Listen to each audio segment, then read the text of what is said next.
Hello, hello, hello, everyone. Good evening. Hey, Brat, you number one again, girl. Here we go.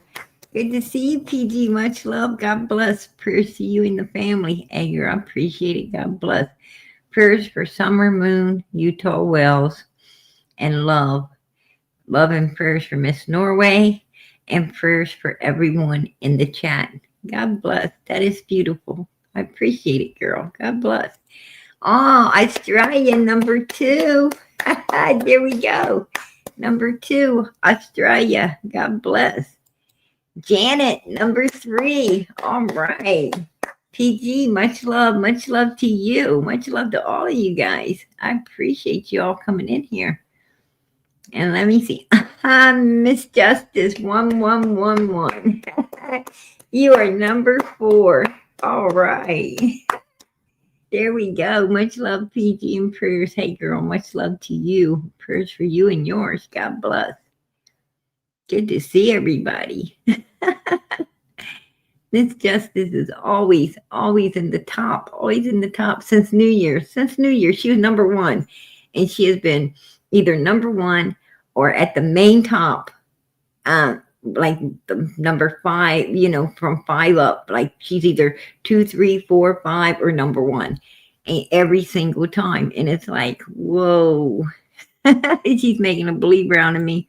What you do on New Year's, you'll be doing all year long. Hey, Deputy Sheriff, how you doing, sweetie? Good to see you in here. Says hello, everybody. Hello, hello, hello to you. God bless and much love. Okay, let me get down through here.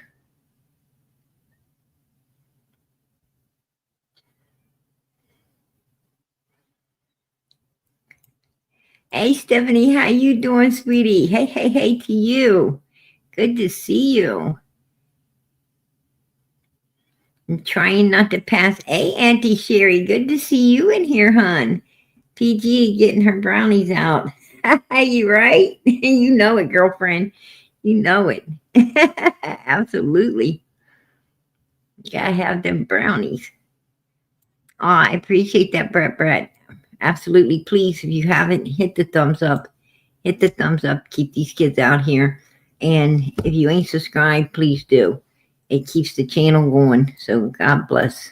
I appreciate everybody and hitting that thumbs up button. May God bless you for it. Hey, Angel, how you doing? How you doing, girlfriend? Blessings, Mama PG. Much love. Hey, girl. Much love to you. God bless. I appreciate it. Hey, PG's little girl. I see you. There you are. You hiding in the crowd. Oh, that is beautiful, girl. That is beautiful. I appreciate it. Hey, Ann, how you doing, sweetie? Hello and God bless PG. Hello to you. Hello to you, sweetie. Much love to you.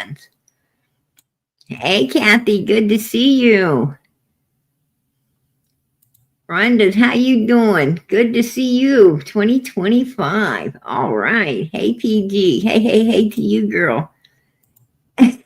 Jolly life. I love that. That's beautiful. It says, hey, y'all. Hey, hey, hey to you.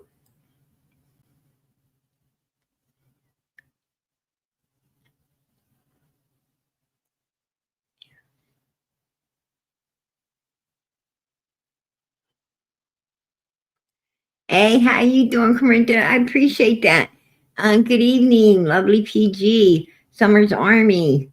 Oh, that is beautiful. I don't know what's going on with this name. LOL. Hey, girl. I appreciate you being in here. God bless and much love. Patty Ponytail. There you are, girl. Good to see you. She says hello to PG chat and mods. Amen. Teresa, good to see you. Anna. I love that name. I love that name, Anna. And Anna, that is beautiful. Absolutely beautiful.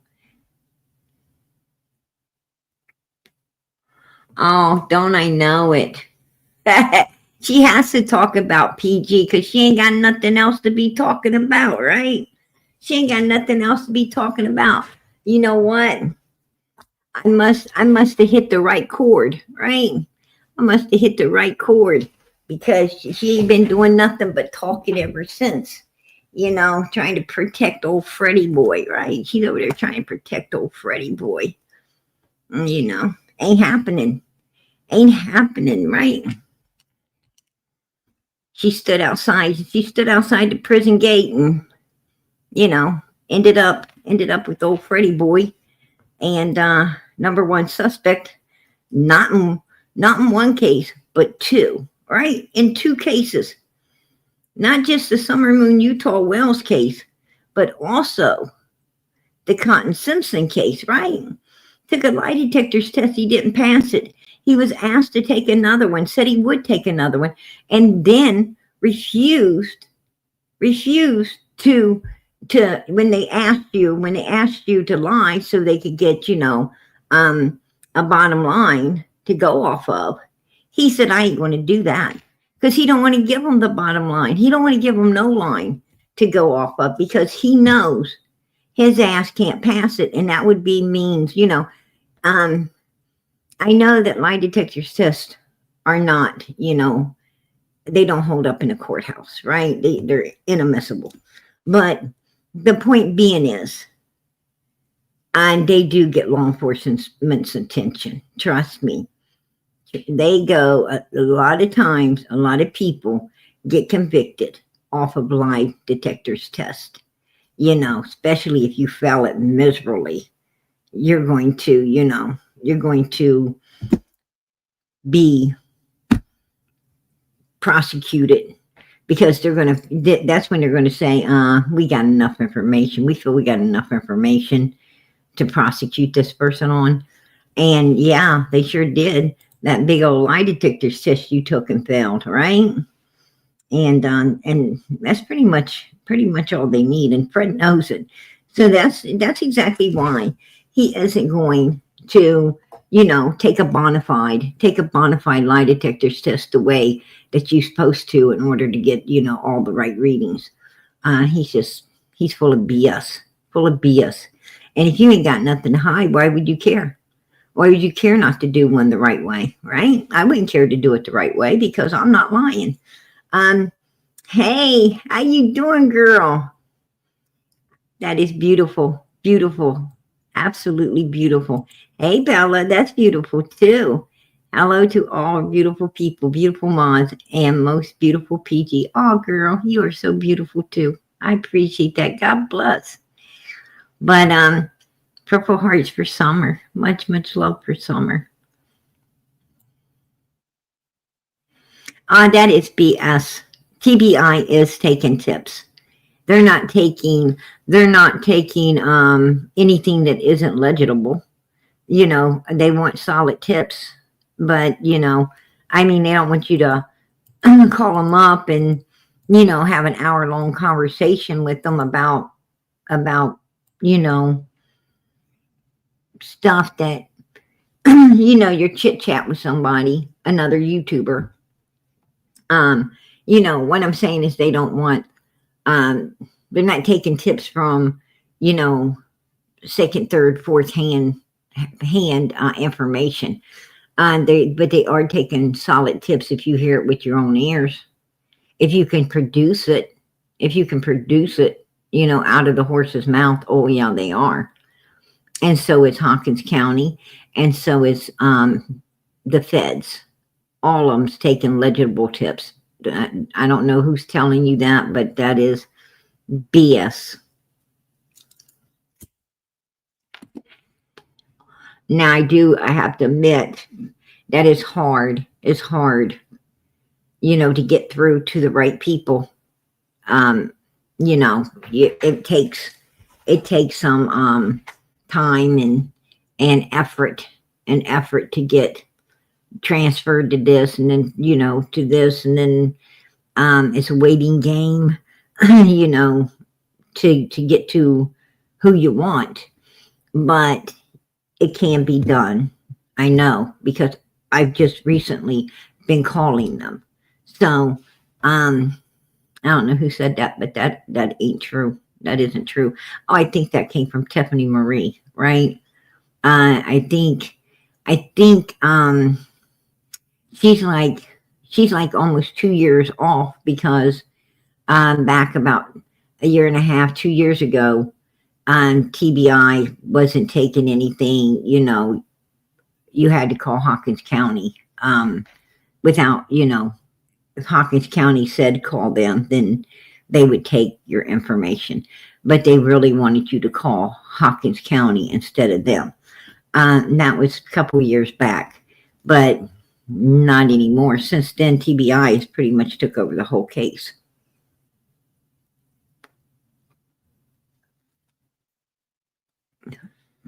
Oh, yeah, absolutely. That's true, Anna. That is true, girlfriend. You better believe it. Um, no, no. I did not get around to talking with Fred's probation officer today. Today was Monday. There was a lot of stuff shut down. I don't know why, but a lot of stuff was shut down. And but I will be right on it come tomorrow morning. Come tomorrow morning, I will be on it. Absolutely. But I think other people did. I believe other people have called in and talked to his probation officer, or at least found out who his probation officer is. I know other people were inquiring this morning, and this morning they were making phone calls.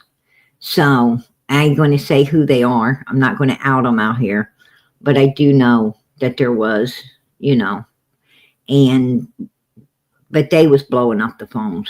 They were blowing up the phones this morning. I didn't need to, like I said, there was a lot of stuff closed today for some reason. I don't know why, what was going on.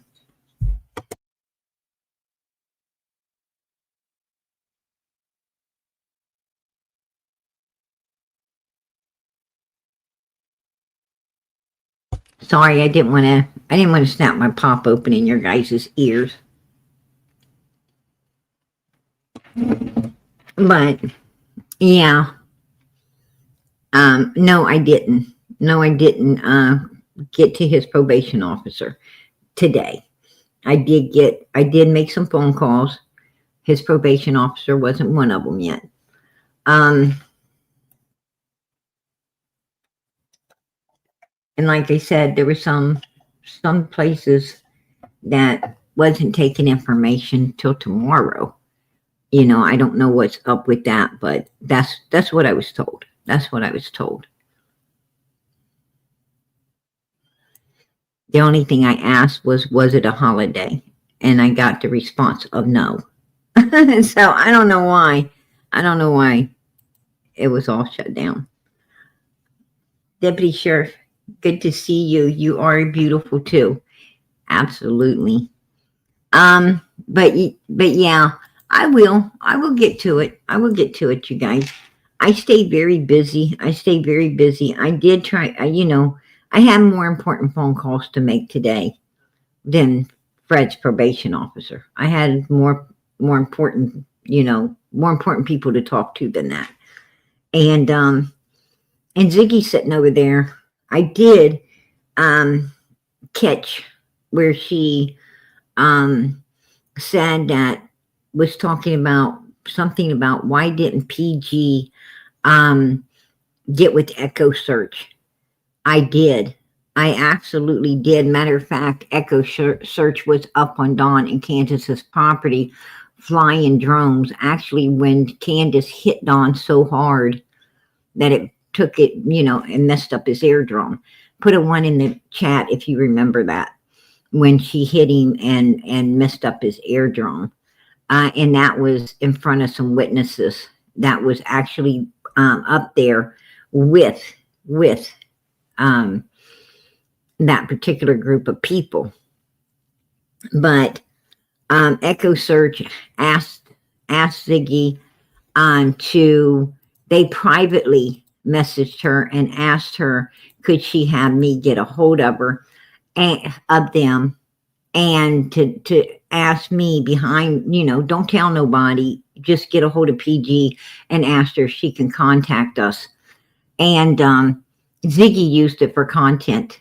She came out and told everybody like she was asked not to.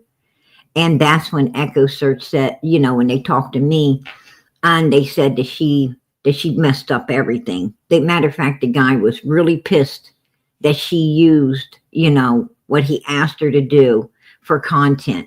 But that's the type, that's who she is. That's what she is, right?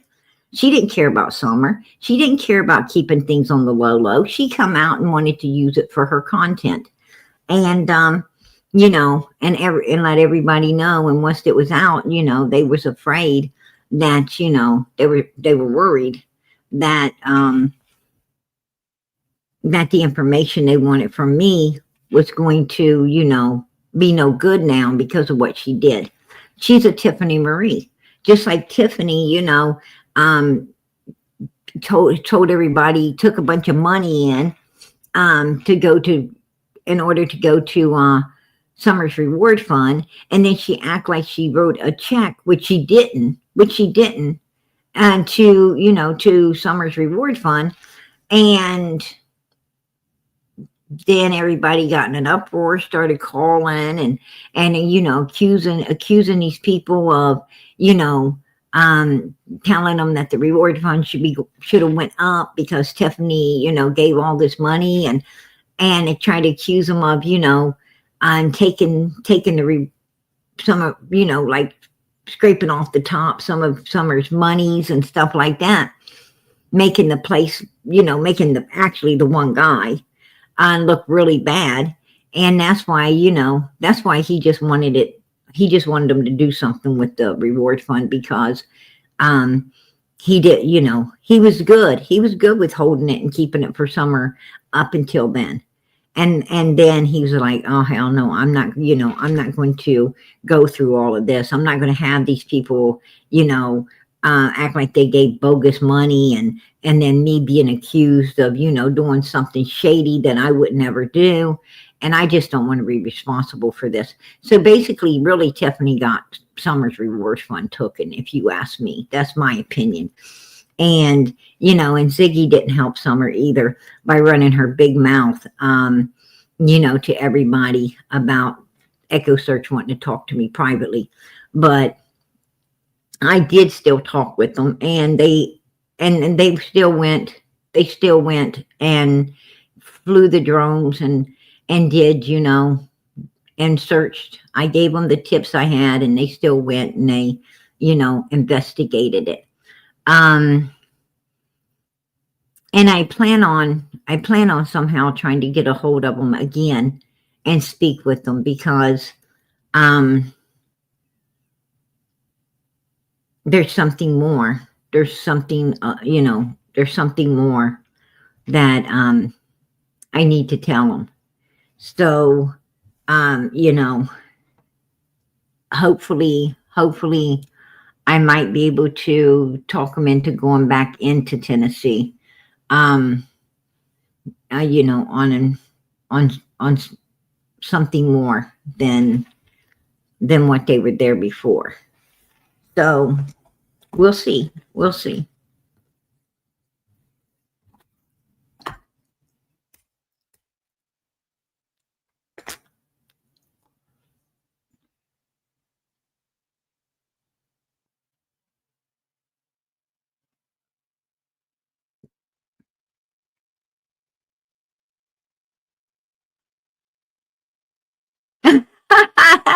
Right.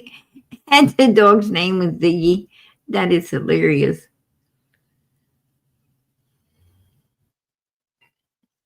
It doesn't matter what Hawkins County wants. Echo Search is free to go anywhere they want to. They don't have to have Hawkins County's permission to go onto public property and search. They could go to Warrior's Path and search. They could go to over to where Cotton Simpson was found.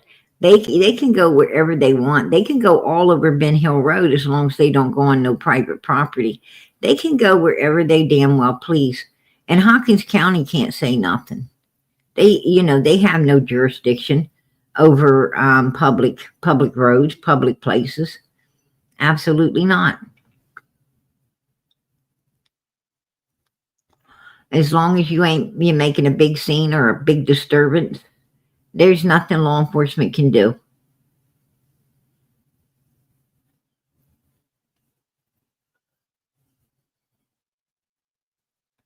Yeah, they did, Jersey. You are so right. You're right. They didn't want them there. That's true. Um, they didn't want them. They didn't want them. They must have been getting very close to something. I truly believe that there's something going on down there that they're trying to cover up. I really think there's something going on that even law enforcement might have a hand in or something. I mean, I hate to believe that, but it's sure looking, that way. It's looking that way. But I heard that Hawkins County is going to get looked into. Um, you know, that they've been reported so much that it's possibility they're going to bring an outside entity in there and overlook everything to see what the hell really is going on. So I don't know. That's just what I'm hearing.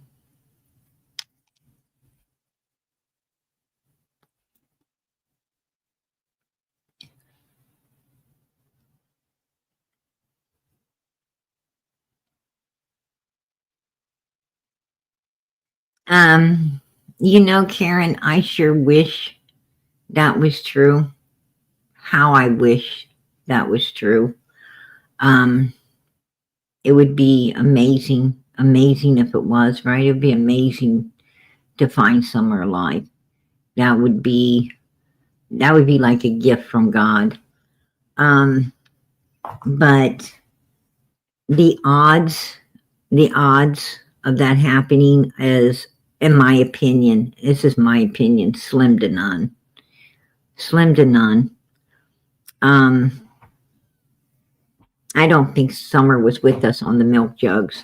I think, it's just my opinion. It's just my opinion that, and that's true. That's true, Sherry. God bless you. God bless you. If you want to keep that hope, I'm not one to take it. I would not take it. Absolutely not. Um, hope for the best, prepare for the worst. Prepare for the worst. But, all everything in Summer's case, all the evidence is pointing, and even for law enforcement, I'm not just speaking for PG, my thoughts on all of this, because from what law enforcement said as well, it is their thoughts also, and I always go with law enforcement. I always go with law enforcement because I know law enforcement has a lot more than we do. They got a lot more information. If we got this much information, then they've got way more than that. And, and they're way ahead of us. They're way ahead of us on, all the solid leads and trust me, they got a map. They got a map to what they believe happened to Summer. And that's the information I gather. I listen to law enforcement. And from what I feel law enforcement has gathered, and from what law enforcement has said to lead me to believe what they've gathered, is that Summer wasn't even alive on those milk jugs. They believe that she was deceased on those milk jugs. They believe that, that the video was staged. They believe that, that's why they don't believe in abduction or wandering off. They still had to check. They still had to cover, law enforcement has to cover all their bases or they could be in trouble for not doing it. Okay. They don't want people saying, oh, well, if she wandered off, how would you even know? You didn't look, you didn't do this, you didn't do that. So they got to take everything into consideration. Even when even when they're like 99.9% sure that, they're right about the milk jugs, and they're right about, the stagery, and they're right about all these things, they still have to do all this other stuff to keep from, looking bad in the eyes of the public. And, so they have to do what they have to do, put it that way. And, before they're doing it, I don't think when they was the wandering off, I don't think that, I don't think that's one of the things before they were doing it. I think they really did, like everybody at the beginning, right? I mean, even though our guts were telling us, whoa, wait a minute, these parents are guilty as hell. We wanted to give them the benefit of the doubt. And, we wanted to believe that maybe this child was out there and law enforcement's going to find it and everything's going to be okay. You want to have faith in these parents. You want to have faith in these parents until these parents give you no reason to have faith in them, right? You want to have faith in, the Boswell case until until they give you reason not to, and she gave us reason not to. You wanted to have a little faith in, Billy Joe and Leilani, but they gave us reason not to. What I'm saying is, of course you want to keep faith. We all want to, we all want to hope the best for a child. It's hard. It's hard to face reality. It's hard to face that people are that evil that they will destroy children like that. But it's something that must be faced because it's something that actually happens all the time, right? You got to face it. I mean, how is law enforcement going to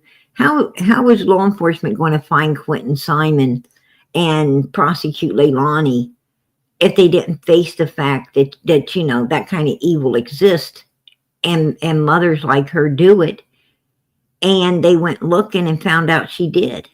You have to face the truth if you want it, as hard as it is. And see, that's the difference. That's why everybody isn't part of law enforcement. It's because everybody don't want to face how evil this world truly is. There's only a few people that really are willing to face how bad things can get and have the courage and the strength and the nerve and everything to confront it head on and do what needs to be done in order to put this evilness away. The average person wants to see all rainbows and sunshine and happiness, and hey, I don't blame you. I don't blame you at all. It's like that big free life before you get too educated, right? If you got a really good education, then you remember before you had it. You remember back when you were just silly. You wasn't too educated at all, and you had a lot of fun, right? I mean, you could spend hours talking to people about nothing. And you felt so at peace, like you didn't care about anything. Nothing bothered you, You slept good, you lived good, you ate good, because you just didn't give a damn. You didn't give a damn. You just loved being silly. You loved the life you were living. And it's how it was. But the minute that you become responsible, right? The minute that you get real educated, or you decide to have a family, right? You start having a big family and stuff. Shit gets real. It gets real. And it's stressful. It's stressful sometimes. Now you're worrying about other people. You're worrying about other things. It's like, You get a lot put on your table. and you know, and boy, you wish sometimes you just go back to that silly person you once was, with no problems, no issues, no nothing, right? When you felt so free, like you could fly, not weighed down like a weight. But it is what it is. And law enforcement, they feel they feel weighed down. They have to face a lot of things that other people don't want to see and look at, or even you know even think about, right? I mean, they got to pull up at scenes where accidents happen, and see stuff that no one wants to ever look at. They have to pull up to places like, in Idaho, where the Idaho 4 was. They have to go in there. They have to look at, that's not for everybody to see. Some people couldn't, some people would pass out. They literally pass out, by seeing that stuff. But police officers, they got to be strong. And that job is not for everybody. Everybody ain't strong. There's some people that just, they're too weak. They're too weak to handle it. And that's okay. That's okay, because it's a lot to handle. It's a lot to handle. You got to be a special kind of person to be able to look at stuff like that. You got to be a special kind of person to be a surgeon, or a doctor, a nurse. It's a lot of work. It's a lot of trauma to a human's mind.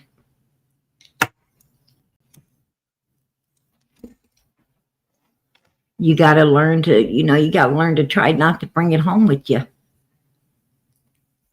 But you do. You bring it home. And, and it does interfere with your everyday life, no matter how hard you try, because it's just overwhelming.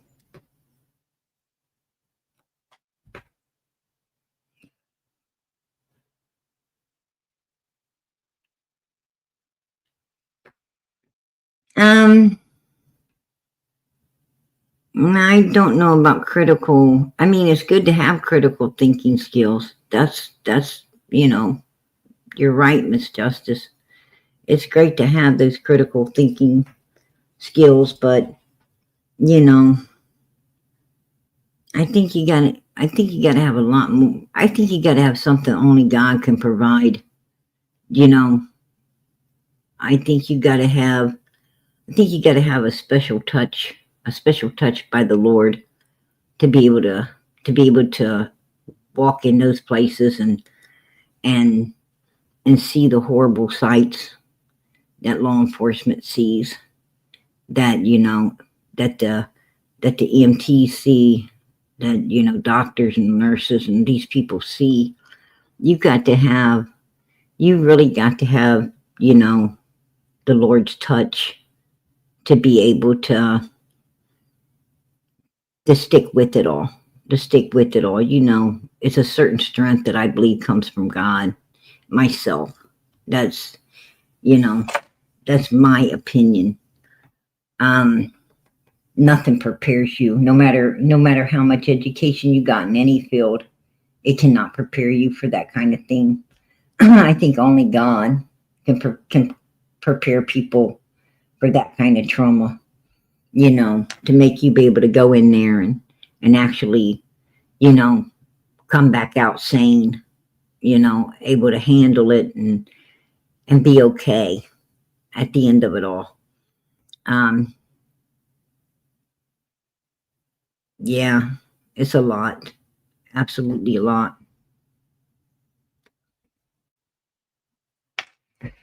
That's why, I say let children be children. Let your children, let your children be children.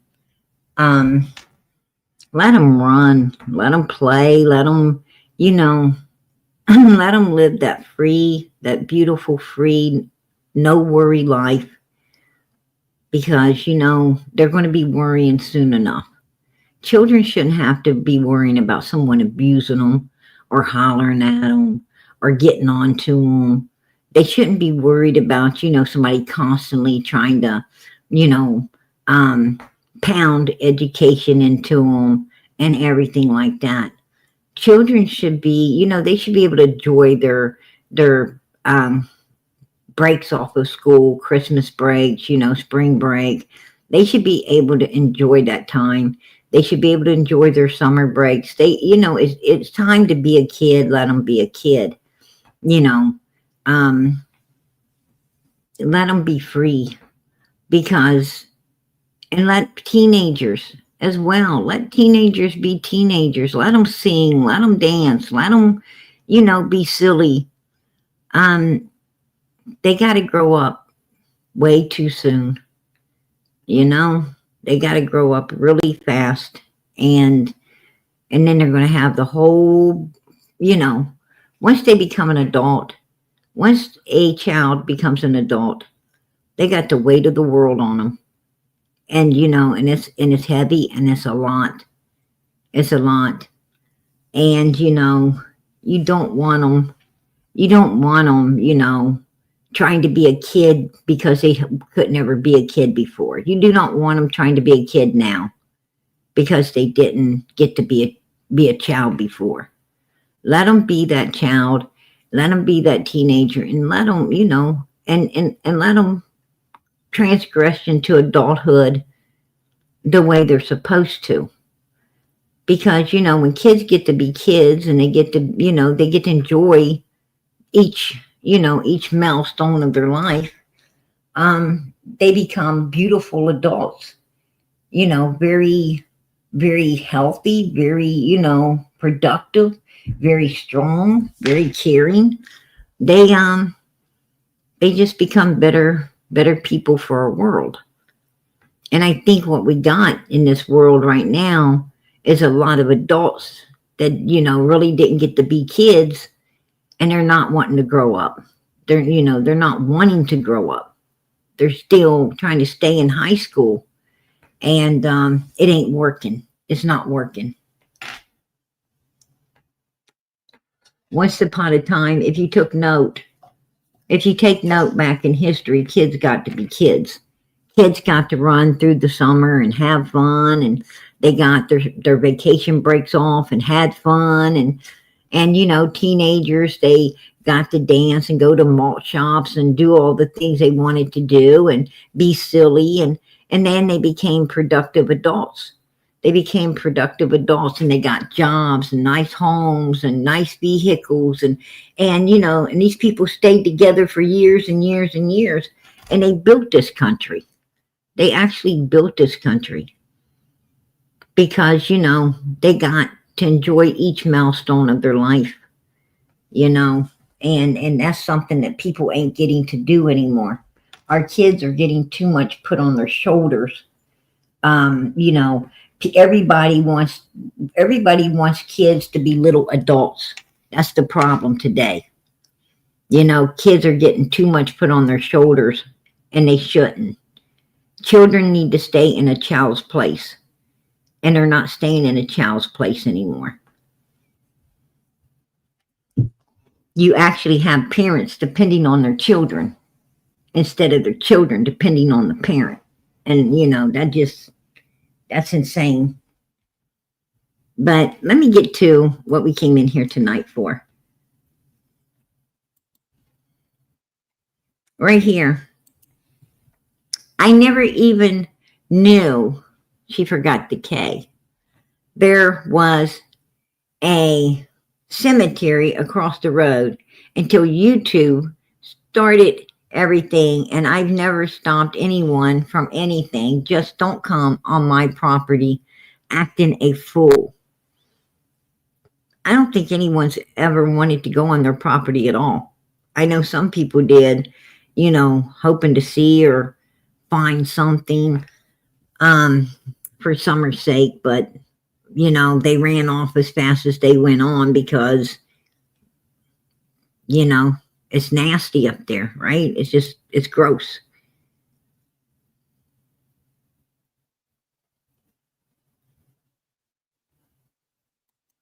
She's a joke. Sorry.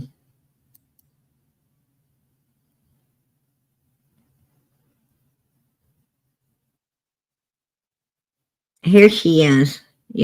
She's over in Andrews. She's in Andrews chat, running up her, her freaking stanko and talking about folks. Yes, sir, Andrew. Here she is calling him sir. Why is her and Andrew all of a sudden become, bonded together as bona fide friends and so forth and so on. PG just mad because my husband doesn't want her.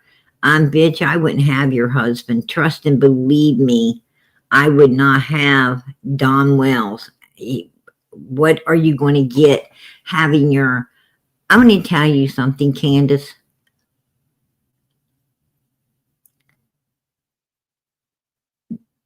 You was over there taking $30 from my man. You was in my man's chat taking $30. Right? My man was over there handing you up $30. And then you disappeared after you got it. Right? You didn't care. You didn't care about my man. You didn't care that he's just gotten out of the hospital. You didn't care that he needs his $30 for himself. No, you will take a person's last dollar and walk the hell away, not caring if they eat or if they have a place to stay or anything else, right? There you go. Why don't you stop asking my man for his money? That's what I want you to do. Right? That's what I want you to do, Candace. I'm going to tell you, Candace, the only reason Candace goes around Ernie's shell is because she knows that Ernie's my man. That's the only reason she goes around him. She'd go around Benny Keys if she thought Benny was my man, right? She'd be all over Benny if she thought Benny was my man. I might make him my man, seeing that my real man gave her $30. I might end up making Benny my man. Right? Put a one in the chat if you guys think I should make Benny my man.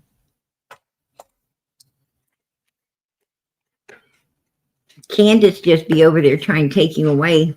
She'll be over there trying to take him away.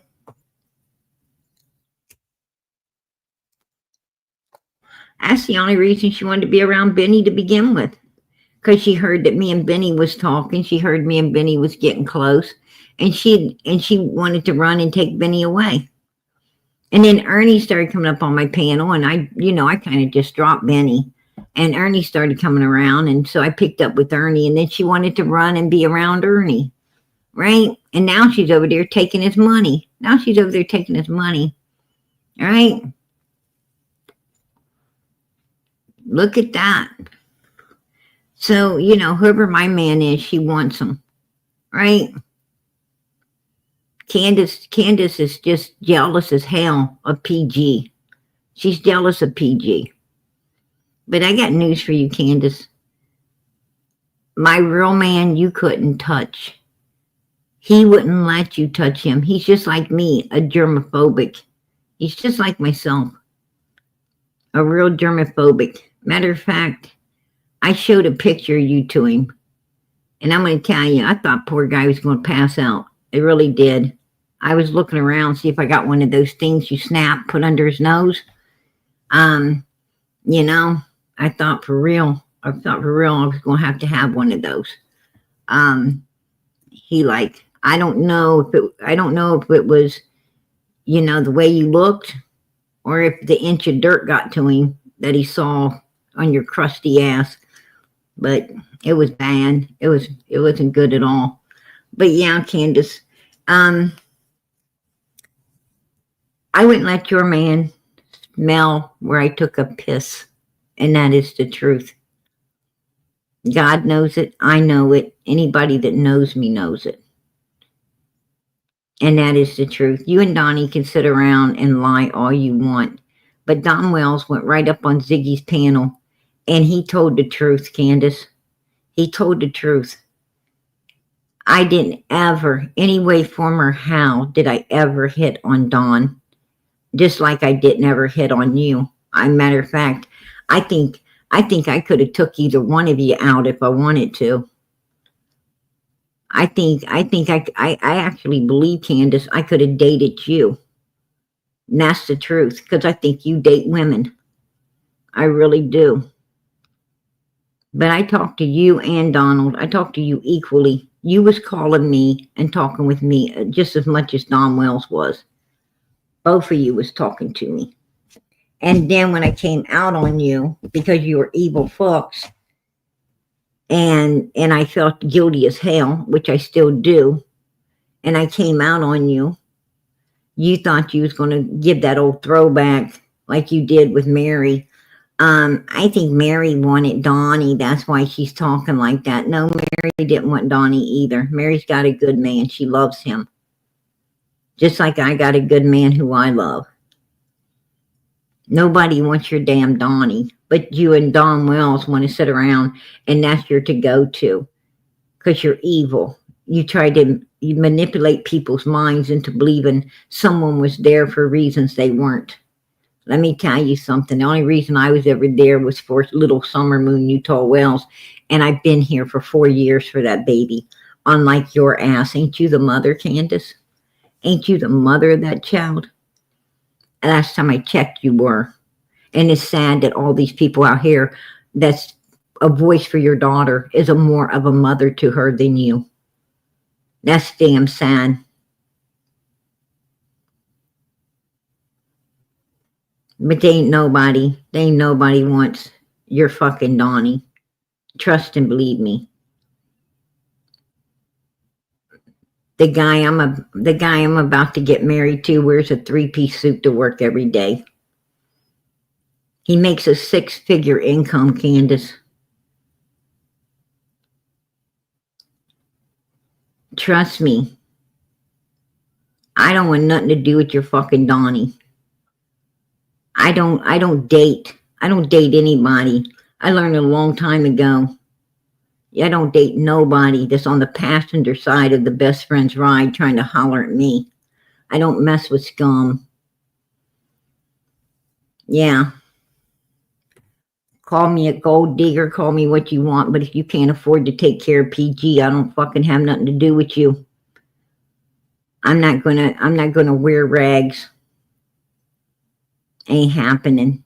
I gotta have my nails done. I gotta have my hair done. I gotta have nice clothes.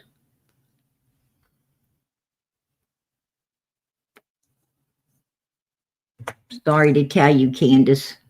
I like to go to New York City and shop.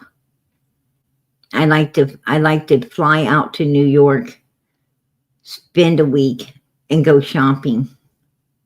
Something you know nothing about.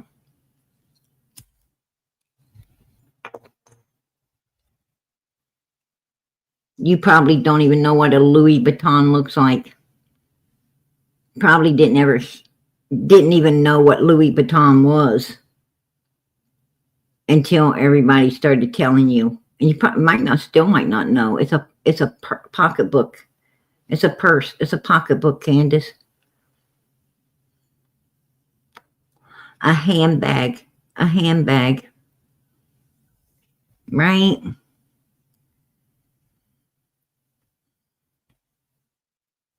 You probably have no idea what the finest perfumes are, or the finest makeups, or the finest anything, because you are not with a fine man.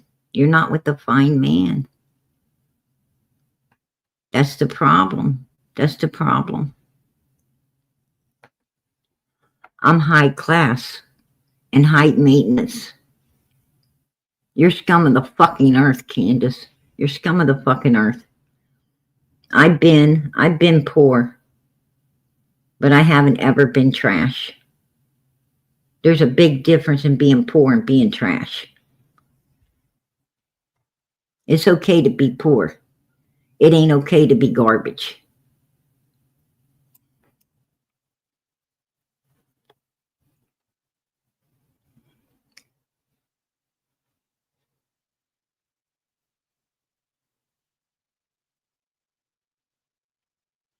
Oh yeah, I'm gonna tell you, Coach is good too. It's good too. I won't argue there. I love my handbags. I love my shoes. I love my stockings, my dresses. I absolutely love my jewelry. I love all my stuff. Absolutely. I'm going to tell you, sometimes I just go window shopping for the fun of it because I just love to look. I love to look, right? Sometimes I buy, sometimes I don't. Because, I go window shopping a lot of times. I go window shopping and like I'm like, I'm that person that makes everybody upset at the grocery store. I'm that person that makes everybody upset because I am a coupon clipping, maniac, I guess you would call me. I love saving money. Any way I can cut a corner, I will.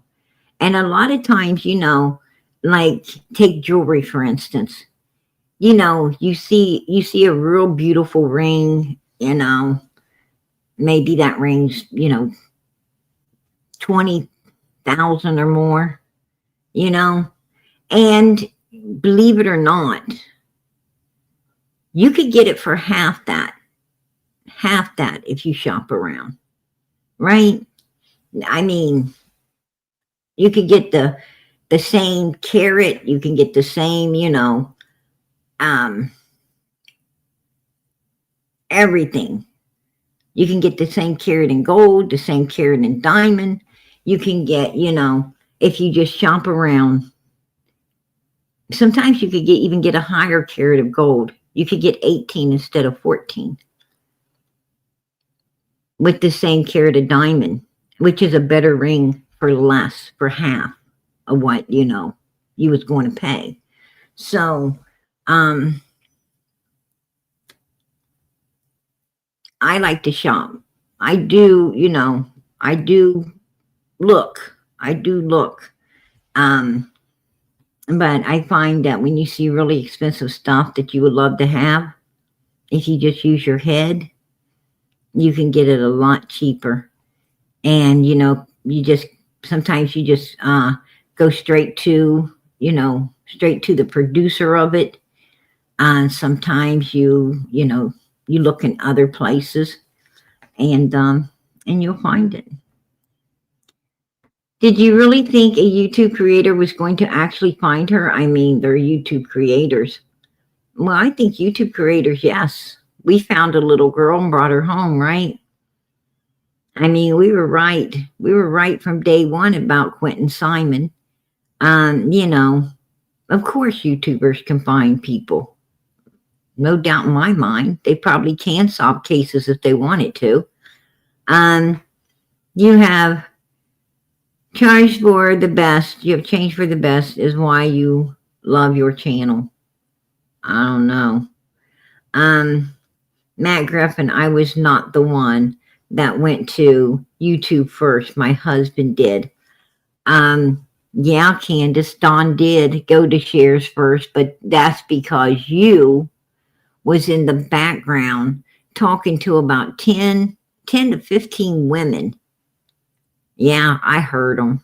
I heard them in the background. She would be on, FaceTiming with them and hanging with them, on all her devices. And she would get off with one to get on with another, off with that one to get on another, to get on, she had like so many of them. All day long. She's talking to these different people.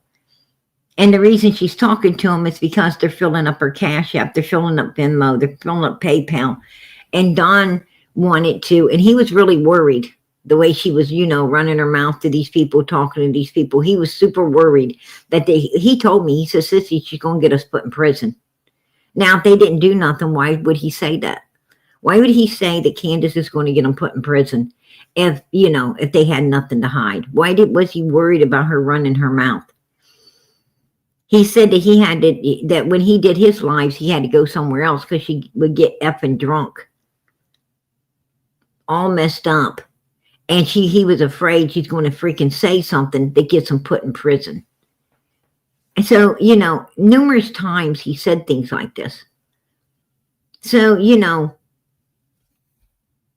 how can she get them put in prison if they're innocent? Right? That's just common sense right there. That's common sense. And he was saying it all the time. He even told me that he wanted to just shut everything down. He just wanted to not correspond with people at all. And he was real upset. And I said, why don't you? And he said, because of Candace. He said, she's got all that money coming in, sissy. I said, money? He said, yeah. He said she's getting tons of money on Cash App, Venmos, PayPals. He said that she was getting a bunch of money through the mail as well. People sending tons of money through the mail, gift cards and all kinds of stuff, is what Dawn told me. And then I heard Candace and Jodie Sue fighting. They were literally fighting. I knew it was Jodie Sue. I told Candace, I said, that's Jodie Sue. I know her voice when I hear it. That's Jodie Sue. What is she saying? And Candace said, she's just talking crap. And then I heard Jodie Sue talking about money. I said, what is she talking about money? What money? And Candace said the money, the gift cards and the money and stuff that, she's been getting, contributions she's been getting from all these people, the money coming in from all of her supporters. And I said, why would you be giving her that? I said, she giving you any of the money she's getting? Because I knew that there was a couple guys. Matter of fact, everybody was upset with one guy. I can't remember which one it was, because at the time there was two of them, and it was kind of hard telling one from the other. I think one of them was named Scott something, and then there was another one. But anyway, there's these two guys. One of them that was taking up the money for the billboards actually got Jodie Sue up a GoFundMe type thing, and a lot of people got angry about it. And Jodie Sue was getting money herself. And so I told Candace, was she giving you any of that? And Candace said, no. I said, why the hell you giving her anything of yours? No. And, that's why Jodie Sue was so upset. She was so upset with me because she knows that conversation took place, and she knows that, I shut down her money. I shut down her money that she was trying to take from Candace because of that scream. The original reason Candace was talking to her at that particular time was to get her to change the time of the scream from 4:43, 4:47 to 5 something, closer to 6 o'clock. And she said she wasn't going to do it, but she wanted to know where her money was for telling the lie in the first place. That's what it was. That was the whole freaking argument going on between Candace and Jodie Sue Brown while I was listening. And that is a true story. That is the truth. Jodie Sue knows it. Candace knows it. They all damn know it.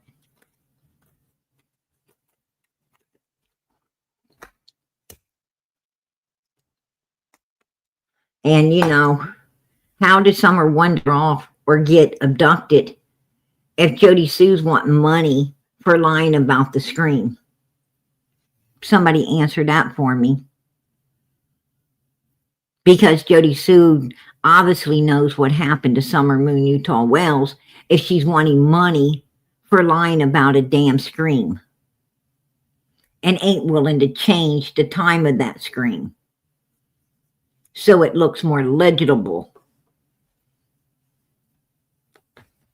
with the time Summer came up missing, so Dom wouldn't look so stupid bringing it up when Summer's supposed to have been planting flowers, washing her hands, getting candy, and escorted all the way back to the front door, which was like 4 feet away, and watched inside, right?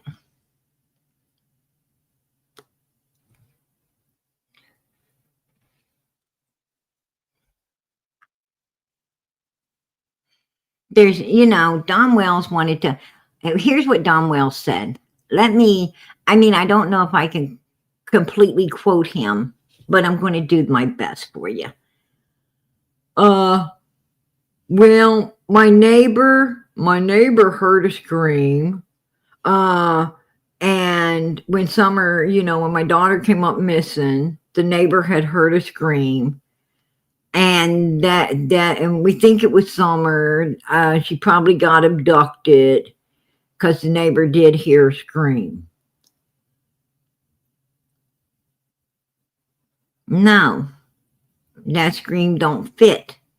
My wife probably didn't hear the scream because my wife was in the house looking for my daughter.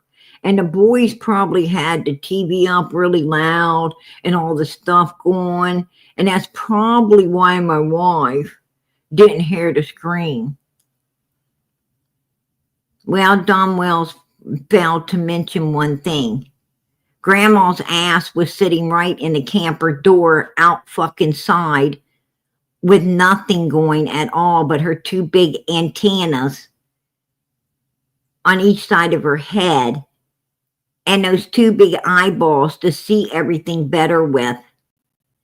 And she didn't hear a scream, and she didn't see anything at all going down because it didn't go down. And at the time of the scream, Summer would have just barely been coming out of the house to help plant Granny's fucking cactuses. She'd have just been coming out of the house to get a bunch of freaking thistles stuck in her fingers, right? That she would have been crying with all night because, they have to work their way back out of your fingers and they hurt until they do. And but she was planting cactuses, pouring rocks, sticking her little toys in there, getting ready to wash her hands about 5 o'clock. She'd have been washing her hands and getting some candy. And it would be after 5 o'clock before Candace ever walking anybody back to a door. So where the hell did that scream help anybody with anything? Because at the time of the scream, Candace and Candace were in the custody of Summer. And why would Jodie Sue call Candace? And, she didn't call Candace. Candace called her, actually, to ask her to change the screen because that's what Don wanted her to do. And she did. And then there was an argument over the money. So tell me why Jodie Sue, wasn't willing to change the screen, but she was wanting the money.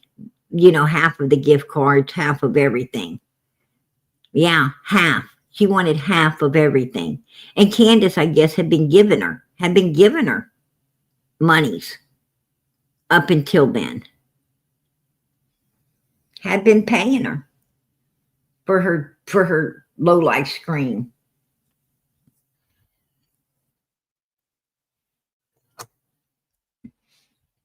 And that's the truth.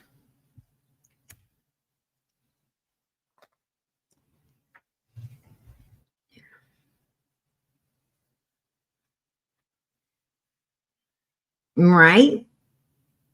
I'm going to tell you, something ain't right. Something ain't right about Summer's whole case. These mother freakers up there, I'm going to tell you, there's a lot more people involved surrounding this little girl's case than we can believe. How can you sit there and cuss and say you are a follower of God? Very easy. Because I'm going to tell you something, Candace. I think you'd make a preacher cuss. I think your type of evilness, destroying a 5-year-old innocent little girl, I think that would make a preacher cuss. I think you using and abusing this child from day one, like this little girl only lived 5 short little years, and you put her through total hell from day one. From day one, you didn't even want her. You was making Don Wells and Grandis take care of her from day one because you didn't want her at all. You didn't do anything but make these children miserable. You actually abused them, neglected them, grossly neglected them. They had, they was all ate up with all kinds of stuff. We hear that this little girl was sitting around outside with no underpants on. Right? By True. True said she's out there. And True, quote True's words, all crusty, all crusty.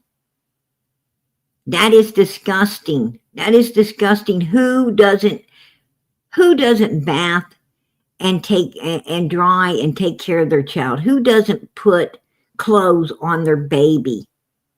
Who lets their child go outside and sit around like that? That is gross. That is gross. And I think that would make a preacher cuss. And then you're letting Don Wells bathe with this little girl to the point that Jose got her tail and demanded that you get her out of the shower. True said that wasn't just showering.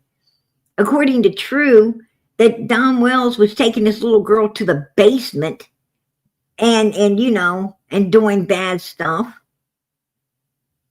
And you're there the whole time, Candace. You know all about it. You know everything. And you don't care. The 911 call. Don wasn't coming after you. He was going after this little girl because he felt that he owned her and could do whatever he wanted to her. And it wasn't nobody's business. Bitch, it was your business. It was your business to protect your daughter against that monster. But we just found out from Jinkies you were a monster too. You were an essayer as well, right, Candace? I guess your boy said that you both were doing that kind of stuff to their children. How fucking sick was that? I could only imagine what them babies was going through in there with you and that monster. 2 fucking monsters in the house. Bitch, I don't know how anyone supports you. I wouldn't give you the sweat off my ass, and that's the truth. I don't support monsters. I don't support child essayers. Not in this fucking life. God don't support them, and I ain't supporting them either. There you go. If God don't support it, PG don't support it. I'm going to tell you, last time I heard, people like you are going to Hades.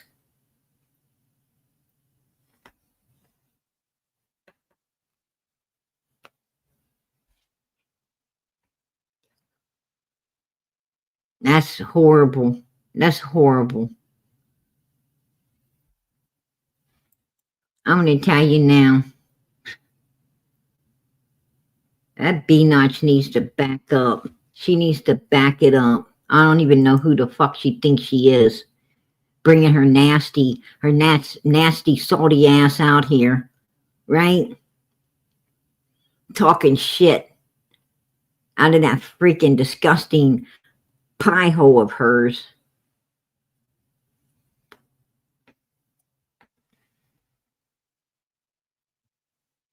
Freaking stank breath.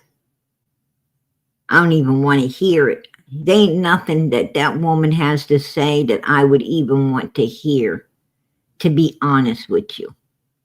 Absolutely nothing. She disgusts the hell out of me. It disgusts me looking at her. It disgusts me to hear her. And the same way with Don Wells and Grandis. It disgusts me to hear Don Wells. It disgusts me to look at him. It disgusts me to hear Candace or even look at her old ass also. It disgusts me to see any of them mother freakers up at 110 Ben Hill Road. I don't even know how they could have the audacity to bring their thick face asses out here and be seen. They're so fucking evil, they have no shame. They have no shame. And you know what really gets me is there's people out here that support them. There is people out here that support that garbage. That's sick. That's real sick. Like that white boy, man, I'm going to tell you right now, he's been puckered up so much and here lately, he's been puckered up so much and so hard, I bet his fucking lips are blue. For real. I bet those fucking lips are blue. Blue and crusty from being on Candace's backside. They're like, I don't care what anybody says. Like over there at Day Days, they were sitting over there calling white boy's old lady all kinds of stuff. All kinds of stuff. Said she's an addict and all kinds of crazy things. And she's just like, oh, I don't care what anybody calls me. I just want to be your friend. Please let me be your friend. I don't care. If you take your glove off and whack one cheek and then whack the other cheek, and I'll turn around and you can whack my cheeks on the back too, because I don't care. I just want to be your friend. I'll take any kind of abuse just to be here and be your friend. What the fuck? Are you kidding me? And white boy sitting there like, yeah, I want to be your friend too. Could you please be my friend?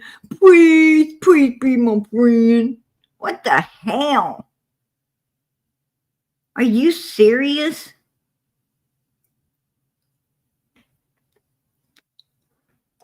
Motherfuckers, man, they just like, whoa. Where in the hell's your pride? Where's your common fucking everyday sense? Where in the hell is your morals to stand up against this evil for pure righteousness? Man, you don't need anybody to put you down when you're putting yourself down like that, right? They be all kissy. Disgusting.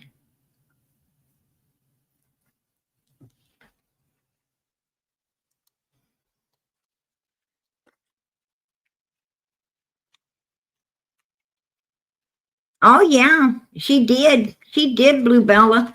She did. She did confess. Yeah, Jinkies. I had it last night. I put it out on my live last night. She sure did. I had put it on my live last night. At the end of this, I'll try to put it up for you. Before we go out of here tonight, I'll try to play it for you. But sure did. She told Jinkies that her and Don was charged, she was afraid that her and Donnie was going to jail because they were charging them with SAing the children. So the boys must have told that they have been, SA'd, and not just by Donnie, but by Candace too. She said they both of them were being charged with it. Not one, but two, according to Jinkies. And that's the truth. And Jinkies is like, after she told me that shit, I just, how are you supposed to react to that? She's like, I just started backing away from it because I can't support that. I can't support that kind of stuff. Day supporting it. Day-Day's an evil person. She's supporting it, but not Jinkies. Jinkies is like, hell no. I mean, at least Jinkies has got some morals, when it comes to some things. She's got some morals. I got to hand her that. I give credit where credit is due.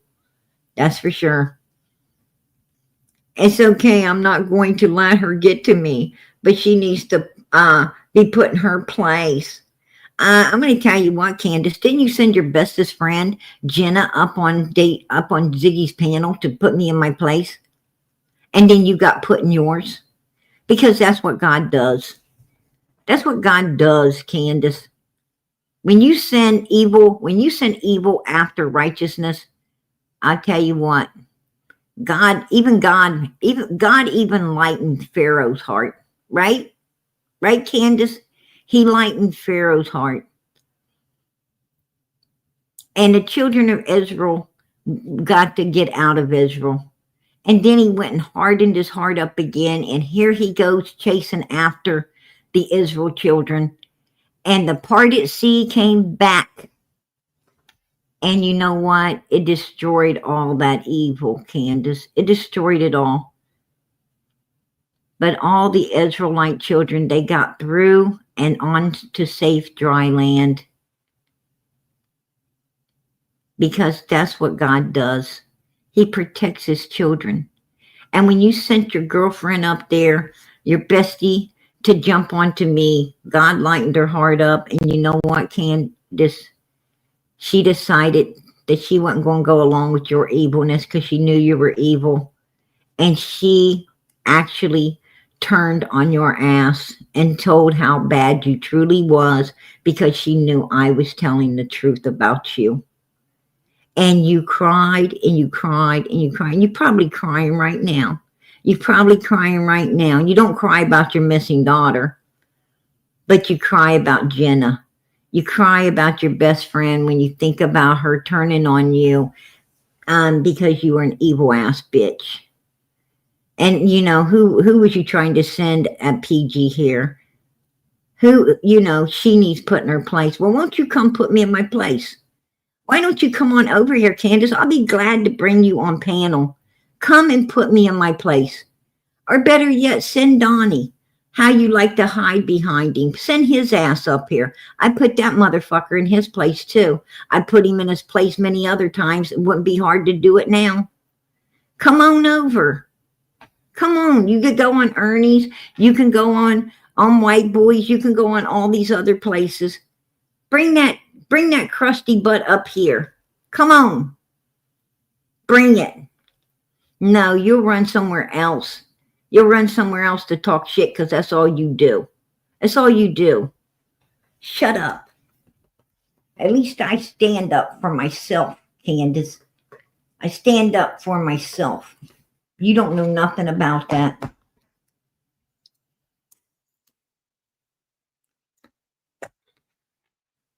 And let me give you another little bit of insight, Candace. I really feel sorry for you and Don Wells. I feel sorry for you. I feel sorry that you're so evil. That you're so evil nobody even cares about you anymore. I'm sorry that you're so evil that your boys and your little girl had to go through all the hell they went through because of you. I'm sorry that you're so freaking stupid and evil that all of these people out here like Day Day and White Boys and all of them, you know, are using and abusing your ass up. I'm sorry that you're so ignorant that you didn't understand that you could have opened your own freaking channel. And you could have, from day one, you could have opened your own channel if your daughter would have truly been missing. If she'd have truly, really been missing, and you guys would have truly been innocent, you could have opened your own channel, and you could have been getting all that support you're crying about Benny getting, and Cher getting, and all of these other people getting, and not giving you none of. Well, you wouldn't have had to worry about theirs because you would have been able to open a channel and get plenty of support of your own. But you didn't because you ain't that smart. You're ignorant. You're ignorant. You want to cry about other people. You're sad. You're just a sad fucking case. You're a sad case.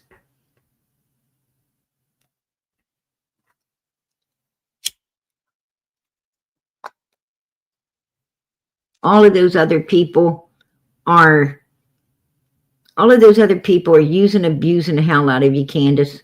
Because they, you know what? Because they can. Right? You know about because they can, don't you, Candace?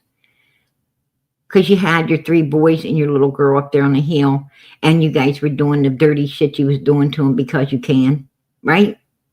That was because you can. Well, White Boy and Day Days and all these people, they can make a ton of money off your fucking back because they can. See, you're there. Everybody knows. Everybody knows. You know why nobody is really very upset with White Boy or Day Days or whatever? You know why? Because everybody knows that they're just using and abusing your ass up so they can get what little they're getting off the back of you.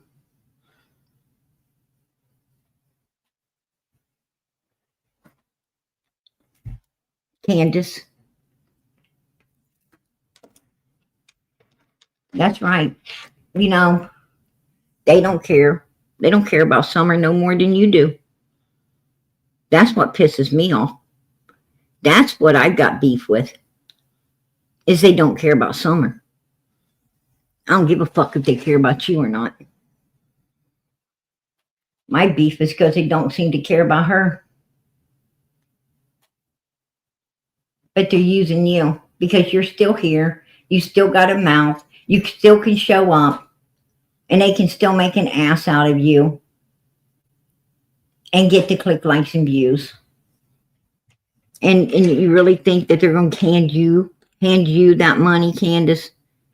Hell no. They wouldn't be out here. If they wasn't out here for themselves, they wouldn't be out here at all. They're just out here for what they can get. They ain't about no missing kids. They ain't about anything. But I'm not about you. I'm not about you at all, Candace. I'm not about Donnie. I'm not about Grandis. I'm not about Andy, Jodie Sue's, Fred's or Laura's, Marlena Crawford's. I ain't about none of you freaking garbage cans. I'm not about none of you. What I'm about is a 5-year-old missing little girl who needs to be found, brought home, and justice served. And I'm going to do all I can to get that grave looked into. Tell Donnie he thought he was smart. When he said cave, he meant grave. And I know that. I know that, Candace. Tell Donnie that grave will be looked into for damn sure. And if that little girl's in there in that black tote, well, there's going to be space. And when they see that empty space, they're going to pull her up out of there. And when they pull her up out of there, you and Donnie just better get ready to be handcuffed. And that's probably why you're hanging that ass over in Georgia right now. I bet you 10 to 1 that baby. It makes me know that she's in there even more because you ain't in Georgia. You and Donnie have been traveling out ever since the grave's been coming up. You and Donnie's been trying to hang him over in Virginia and over in Georgia and over in other states. He's acting like he has to be there to work and do this and do that. But really what you guys want to do is distance yourself from that graveyard when it gets checked because you know that you don't want to be on Ben Hill Road like a sitting fucking duck. That's what you are doing. So why don't you tell all the people out here the truth? Why don't you tell them the truth? Why you and Donnie ain't up there on the hill all the time? Because you're afraid any day that grave's going to be checked. You're afraid any day you're going to see him over there with the equipment finding Summer. That's the problem, right, Candace? And that's why you got your ass out here. That's why you got your ass out here nonstop right now. Nonstop. That's why Andy Bernard's out here right now. That's why Jodie Sue's out here right now. That's why all these people are watching like fucking hawks right now. I'm going to tell you, the day me and my friend was up there and that truck came in and stocked us up, I knew right fucking in and there that baby's probably right there in that grave. The one that was trying to be hidden, the one that had the flowers on it, Candace. Yeah. I knew right then and there, this is where that baby's at. And I'm going to tell you, it will be looked into. It will. Trust and believe me, it's going to be looked into. You're about to have a new sheriff in town. The old dude's gone. The protector is gone. New sheriff's coming through. That grave over there is definitely getting looked into.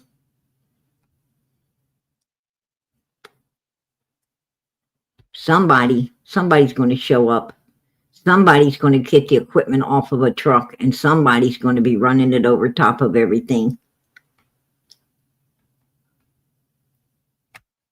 And if it has to be an outsider, Candace, oh well, we can do that too.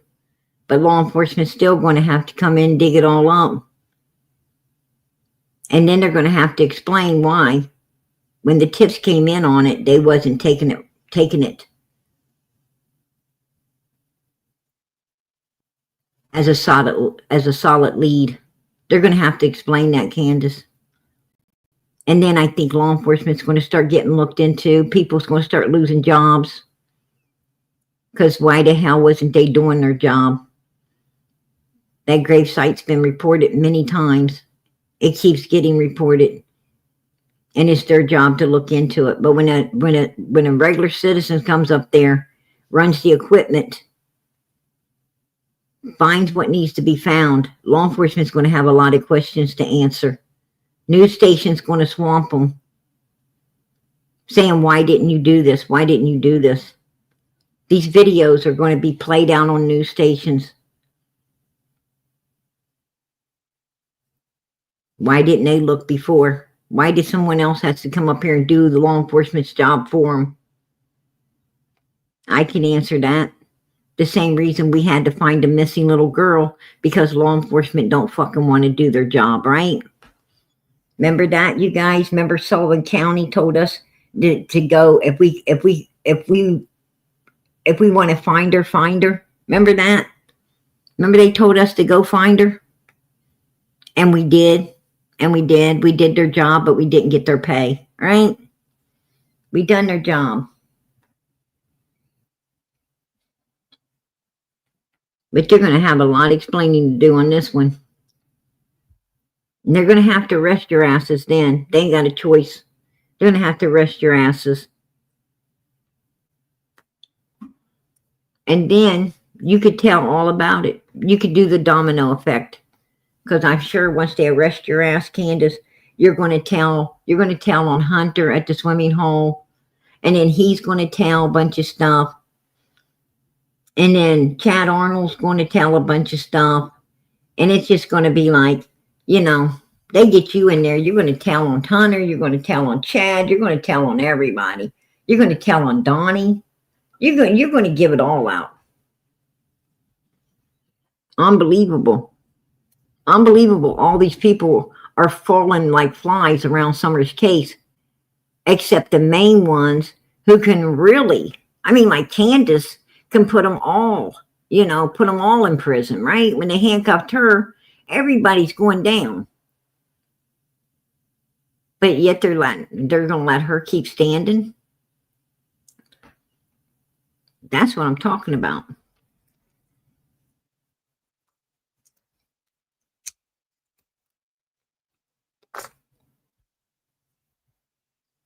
She gonna put Donnie in jail. She gonna put all of them in jail. Right?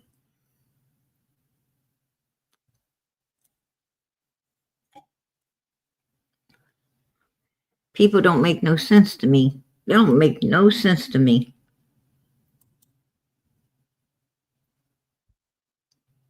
I think you need to be put in your place, Candace. That's what I think. I think you need to be the one put in your place. The thing is, Andrew loves his children and I love mine. And we both love other kids. What the hell is that supposed to mean? What the hell is that supposed to mean? Can somebody explain that? Make this make sense. Andrew loves his kids and she loves her kids and they love other people's kids. Ain't that weird? Ain't that freaking weird? I understand Andrew cares about his kids. They're his kids. And I understand, you were supposed to care about yours. You didn't, but you were supposed to. I mean, Andrew's kids are still here. They're all still here. Even Hunter. Andrew's kids are still here. Where's your kids, Candace? Where's Summer? You say, I love mine. No. If you loved your kids, if you really loved your kids, Candace, and two of your children up in Wisconsin wouldn't be in the shape they are now. Your child over in Arkansas wouldn't have went through the pain and misery and all the things it took to get past the stuff you stuck in your system that went into its. Your 4 children in Tennessee, well, if you was a real mother, they wouldn't have been 4 kids in Tennessee. There would have been 2 kids up in Wisconsin. And you would have been staying there, working, raising them, and doing what's right. And they'd have both been living a productive life today.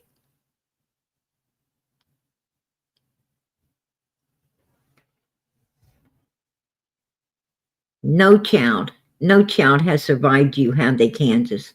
No child in your presence has survived you. Just like no child in Don Wells' presence has survived him. None of them have survived him. All of the kids in his path are messed up from what he has done to them. And all the ones in your path is messed up from what you did to them as well. You're like 2 peas in the same fucking pot. They don't know what love is. They have no idea what love is because they're just evil as fuck and always live their life not giving a shit. And when people love not giving a shit, it's very dangerous for anyone else to be around them. It's dangerous for kids. It's dangerous for animals. It's dangerous for anyone. Don and Candace Wells, they are savages. They're savages.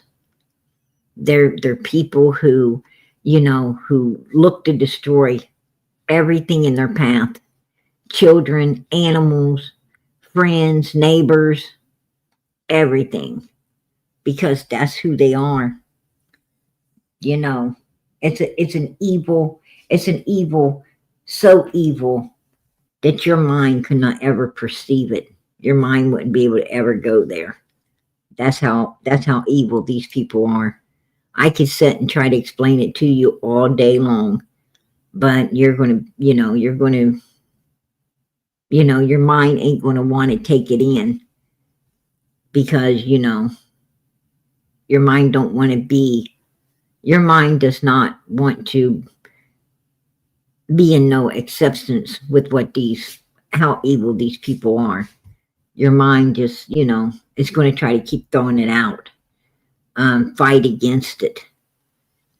Wow, PG, you are so in love with my husband. Oh my God.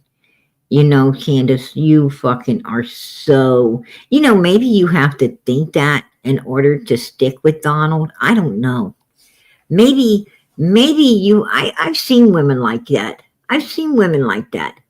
Women that always have to think someone else wants their old man so they can actually stomach sleeping with the bastard or kissing him themselves. You know what I'm saying? It's like, ooh, oh my God, just puked in my own mouth a little bit. You know what I'm talking about? They have to feel like somebody wants their man, in order to want their man theirself. That's fucking gross. That's gross, right? I mean, I'm not going to sit around and mother freaking lie to myself. And that's what you're doing, Candace. You're sitting around lying to yourself because ain't nobody wants your man. You come out with that shit that Cher wanted your man. I'm going to tell you, Cher's got a man. She got a man up in Canada. She got a man I hate to say it. I don't think her man is much, but he's a hell of a lot better than Don Wells. And Cher knows it. And Cher knows it too. Cher probably wouldn't let Dawn smell where she took a leak as well, right? You got issues, girl. You got a lot of issues. I think Candace sees Dom for the crud ball he really is, and that's why, you know, she's got to convince herself somebody else might want him. And let me tell you what, I don't want Dom Wells breathing the same fucking air as me. I wouldn't want him to breathe in the same fucking place I'm breathing. If I seen you and Don Wells walk into a restaurant, Candace, I wouldn't even go in there. They would have to quarantine the damn place. No way in hell. I would never go in that restaurant again. They would not ever get another nickel from me. Hell no. I would not breathe the same air as in any place as you two breathe. That's disgusting. That's mother freaking disgusting. I personally think you and him pack shit that's contagious. That's just my opinion, Mrs. Bedbug. Freaking scabies, freaking lice, fleas. Who in the hell would want to be around you? That's nasty. Freaking roaches and rats. Come on. I don't think so. PG and Cher both sent him nudes, pictures, and he said, how gross. Oh, people. I'm going to tell you something, Candace. Nobody's seen PG's sweet little ass because I don't do that. I don't do that. I don't put that out here. I'm not afraid to admit it. I'm very conservative. Very conservative. I have morals, self-respect, kindness, caring, and love for not just myself, but all the people around me, my family, my friends. I do not want to ever, ever shame any of them. I am not going to be a disgrace to my family and friends.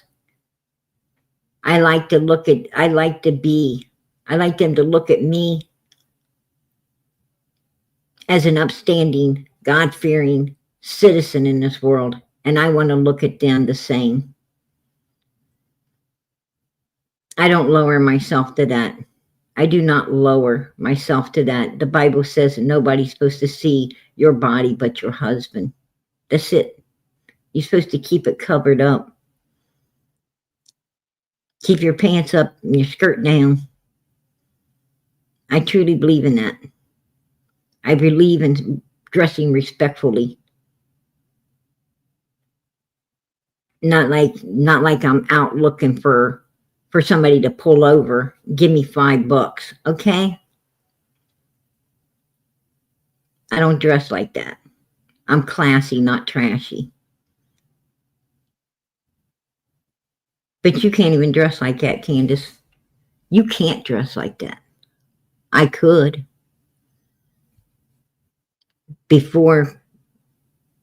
Back when I was in the hood, before I pulled myself out of that cesspool, I gotta admit, I wore some sleazy things. Absolutely. Didn't know no better. My eyes were closed. I was running with the wrong people. Figured that out real quick when I watched them dropping like flies, right? Watching all of them drop like flies. Having to take them to hospitals.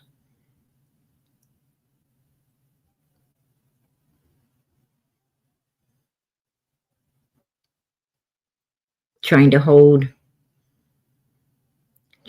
something to a wound till an ambulance gets there, find out they don't make it.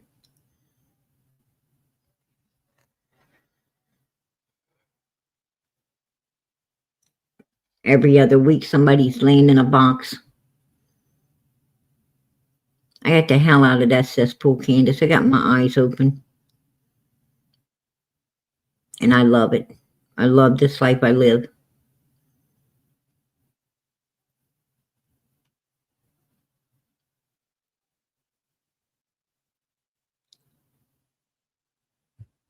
unlike you. But I'm going to tell you what, Candace, you can't even dress like that. Cher, I seen the pictures of Cher. And I tell you, her freaking ass make you a sunny face. And her ass kept your old man talking every night for fucking weeks and weeks and weeks that turned into months that turned into years. So that tells me he liked looking at her ass more than he liked looking at your face. There you go. How you like that? How you like that, Candace? Truth hurts, don't it? The truth hurts. And that is the truth. And you know it. Her tattooed up ass. Them big claws going down the back of her legs. Kept your old man enticed. All right. Her ass made you a sunny face. Yeah.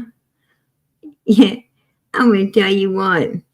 The only reason Don says, if he said gross and old, the only reason he said it's because he can't look at it no more.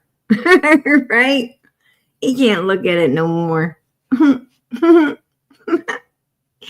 That cracks me up. Yes, most definitely her husband was okay with it. Talking about Cher. Yes, PG and Cher both. And you can't say my husband. I got a fiance right now, which I'm going to be married to. I'm going to be married to here real shortly. But you cracked me up. It's like high school all over again. Yeah, it sure is, because your mental capacity can't get to the college. It's stuck in the past, not in the future. Let me find the picture. Yeah, you find that picture, Candace. I've been asking you to find that picture for a while. I've been asking you to find it. Day Day would be more than glad to put it out. Your good old friend Day Day, the wicked one, she would be more than glad to put it out, Candace. So you make sure you find it. You find it and you give it to her, okay? Hurry up, get it, find it, because you stood up on Day Days. As a matter of fact, I have it. I actually do have it, a video that I have, because I did record it. I recorded it. You sitting up on Day Days, and Day Day asked you about those pictures, and you said, no, PG, they're just silly pictures. I didn't ever send Don a picture at all. I didn't send Don Wells one damn picture at all of PG. Not one. You have none. I don't know what the hell he has, but it ain't a PG. That's all I can tell you, Candace. I have no idea who he's got, but it ain't me, sweetie. But I bet you, if he does have any pictures, I bet they look a hell of a lot fucking better than you. That's what I think. That's what I think. That's my opinion. Just saying. And I know the ones that Cher does. Right? I know the ones that Cher looks way better than you. That's just the truth. And PG has to tell the truth. Can't tell nothing else. I can't tell anything else. But I wanted you guys to hear this. Had a message for Don Wells, what would it be? You're going to pay for what you did to not only your kids, but ours as well. And what's the message, if you have a message for Candace Wells? Same thing. We're down here in the summertime parade. Because we almost hit Candace. What do you mean? Now, they never had. You heard her say, you tell Don Wells he's going to jail, not just for his kids, but for doing what he did to our kids as well. Now, her kids got took. Right after Summer came up missing, her kids got first Marlena Crawford's got took. Then hers came up missing, got took. by Child Protective Services. Then they went into Allison's and removed Allison's kids. And what do all of these kids they were removing have in common? And I heard they took other kids too. They took other kids as well. But what does they all got in common? They all was up on 110 Ben Hill Road. Every one of these children were affiliated with 110 Ben Hill Road and the bullshit going on up there. That's what they got in common. And all of them was taken. Now, in my opinion, law enforcement knew. Like what Jodie Sue was saying, law enforcement knew it was true. Jodie Sue said, you go ask Andy what he was giving Candace to sedate those children, not just Summer, but other little girls to be touched. I truly believe that law enforcement knew that was going on up there. They knew what families were involved, and they went behind the scenes, taking these kids out of each one of these homes because of what happened with Summer. They were trying to shut this racketeering thing down that was going on up there by removing all the children. They didn't want to make a big scandal, so they did it quietly. Family by family by family. Put a 1 in the chat if you agree, because that's my opinion. That's my opinion.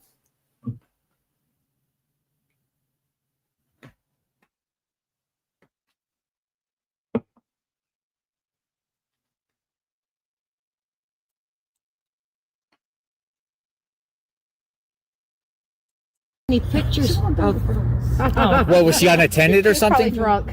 No, they were walking in the parade and she was walking for me. I haven't seen anything about them out here looking for that baby. The night that What about the church they go to, that 7-day? Locked us out. Yeah, what about that 7-day event to I don't church? know about that church. I don't know. the nothing night about that she went missing, she Because called I hung me. up with her, Candace she never called said me up anything about about church. so they weren't really 1 holy o'clock in the morning around or them. something like It that. seems like an The night that Summer went missing, Candace is calling her up. And yeah, that's Sherry. That is Sherry. Yes, it is. Candace is calling her up, acting like nothing even happened. Just talking and bullshitting like nothing happened. I said, Sherry, she's gone. I go, It seems what? like an What are you act. talking And I was about, up there for most Candace? of the You're summer. drunk. She goes, So they weren't Summer's regular gone. parishioners at the She's church. They missing. went She once walked in a out of the while, house. but definitely I not said, regular. what the hell? She said she walked out of the house because Summer walked out of the house? Pulled us Well, she aside. didn't say somebody took her out of the house. She said she walked out of the house. She walked out. She walked out of the house. That's what Candace told you that night at 1 in the morning. Yeah. What else she said? Screaming regularly. That was about it because I hung up on her. Oh, you Yes. hung up on her. She said that was it. I hung up on her. Right? So she said I'm going to tell you, this lady right here, she cracks me up. You too. Summer walked out of the house. That was you. Yeah, she goes, Well, I didn't she see was you do downstairs it. in the She said, basement. "They She just opened saw up the you." door Remember and you cursed me just out? walked Because I out. asked him when's Sum's birthday. That was That me. was you. Yeah. That's me. My statements will be heard. Yeah. Okay. Do you expect it to be end soon? No. No, why? Oh. They know where her body is, and it's If they don't let anybody up on the property, then that means she's probably We're good hiding to she's something. up there. And they're She said they don't let anybody up on the property. She's probably buried up there. trying to They cover stopped up all where law the bones enforcement are from going gone up there and to, doing where more there's searches. nothing, you know. No, I know. Do you think Don Wells went to work? Did he go to work that day? we don't know. We don't know. You don't know. No, No. for sure. She came here, In the morning. picked up Hunter about 10:30 in the morning. Yeah. And these were her words. We're going to go fishing. I want to take Summer fishing. Not the boys. Not the boys. No boys were with her. Just the Because stupid grandmother. Grandma's in the hospital because the boys were in Gatlinburg and the boys kicked her in her bad knee. Oh, she has an iron knee or something. You know what I'm saying. She had knee. They said she got an orange. They said she had an orange knee.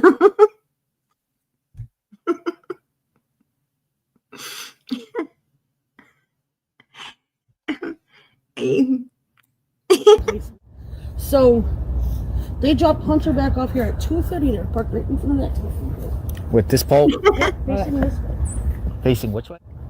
So we got in the van after football practice. We went to the cookout. Was ordering everybody food. Got on my phone, and plain as day was the emergency child alert on Facebook from Hawkins County Emergency Services. I said, holy shit, she's really missing. That's when you called me. I called my mother. I said, check this. I said, Summer's missing. And I said, no, you're bullshit. I said, yeah, it's on Facebook. So then I hung up the phone with her. Oh. I called Candace. Yeah. She didn't answer. Came here, she called us back. No shed of tears, no nothing. I said, what's wrong? She goes, Summer's missing. I go, what do you mean this? Summer's gone. Summer's gone. I said, Yeah, what do you mean I said- Summer's gone? Like, I started interrogating her. I said, what do you mean? I just seen you guys at 2:30 when you dropped Hunter off. What happened in between? Well, I'm going to tell you, I could tell Allison was lying. Put a one in the chat if you could tell she was lying, because she couldn't keep her story straight. She had to have old Grandbun keep her on track with her, with her story. And if that really happened, you don't need no one to keep you on track. You don't have to have someone coaching you into what to say, right? I'm telling you, that's bullshit right there. That is bullshit right there. Straight up. That's bullshit.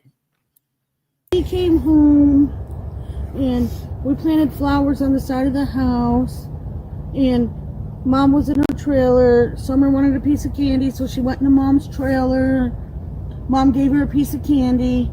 Summer wanted to go into the house and play with the boys. So I watched her go into the house to play with the boys. I went in the camper to fix Mom's bandage on her knee. See, she gets stuck. She's stuck. She's stuck. She's trying to play out the script, but she's stuck. And then she went over to the Then she went back So to then the she went back house. and she Because, you see, Grandbun had to step in again. Grandbun had to step in there. Listen, Grandbun has to step in again. on her knee. And then she went over to the Then she went back So to then the she house. went back and she goes, I went back over to the house, asked See? Grandbun. No, because I'm going to tell you something. Grandbun wouldn't have to help her if she was telling the truth. Because Candace said that she called Summer out of the house, that they got home, and supposedly put away the groceries, got something to eat, right? That's what she was saying. She's supposed to have been trying to do some laundry when after law enforcement said, hey, and you got home with some groceries, you got something to eat, and you start planting some flowers, washing some hands, getting a piece of candy back. That isn't enough time for this kid to come up missing at, let's remember she came up missing at 6:55, 6 o'clock. And if you got straight home at 3:15, took the groceries in, okay, it'd be 3:30. You got something to eat, that would be about 4 o'clock. We'll give you a half an hour to put things away and eat something. And now it's 4 o'clock. So you would have been outside at 4 o'clock, planting flowers and a few cactuses in a little pot, which wouldn't have took very long. So we're going to give you, an hour. We're going to say an hour and be generous. That's being generous. So now we're up to 5 o'clock. What happened to whole other fucking hour? Where's the other whole hour at, Candace? That's what law enforcement, this is what they were doing to her. Where is the other hour?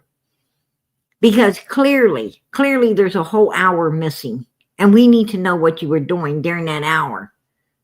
You just, you're not doing enough to make up the time. That's what they was doing. And then Candace said, well, I was doing some laundry. Okay, you came in the house, at 3:15 you got here, you packed groceries in, it's 4 o'clock, and you're putting some things away and getting something to eat, you go put on a load of laundry. It's still the same time. Now we're at 5:10, 5:15. Where's the rest of the time? It ain't no 2 minutes. Where's all the rest of this time? Where's this kid all the rest of the time?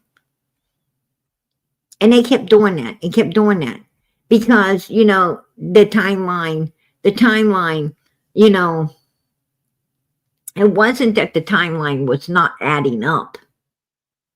It's that law enforcement knew if they could keep getting Candace to add shit to the list, which she did, like the laundry and other little things to the list, like going out and talking to grandma before going back to get Summer and all this shit. So she kept adding stuff to the list. And as she did that, they understood that she's lying. That she, put pressure on her, that the timeline ain't working. And if she keeps making up and adding shit, then we know she's lying. And they knew she was. Because, they can't say how long it took to plant that stuff out there. They can't say how long, they could have been taking her time. For instance, sometimes I go out, I go out to my yard, right? I go out to my yard and, do some gardening or whatever. And sometimes, sometimes I do a lot of gardening, right? A lot of gardening that does take some time. And sometimes I go out and do a little bit of gardening that takes a little bit of time. But sometimes I go out to do, not much gardening. And it didn't, and it took a long time. It took a long time because why? Because as I'm doing it, I talk to the neighbor, I stop to talk to some of the neighbors, or I stop to talk to my kids, or, I stop to do something else, so, and it takes a lot longer. Sometimes I just stop to see how beautiful my garden is, right? Sometimes I just stop and take a seat and, to enjoy it. That's why I planted it.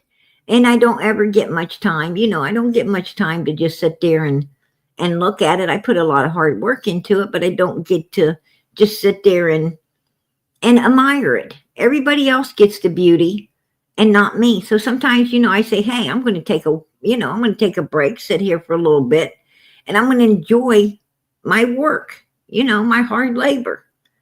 And I just lean back and enjoy looking at it. And I tell you what, law enforcement can tell me, you had to be doing more. No, I wasn't doing more. That's exactly what the hell I was doing. And you can't tell me I was doing more because I wasn't doing anything more. Hell, was you here? Was you here watching? No. I was mother freaking here, and I know what I was doing. Don't try to twist or put words in my mouth or pressure me to bring more stuff to the table when I wasn't doing anything else. I'm going to have them walking off talking to themselves, but then again, I'm going to be telling the truth because I don't lie.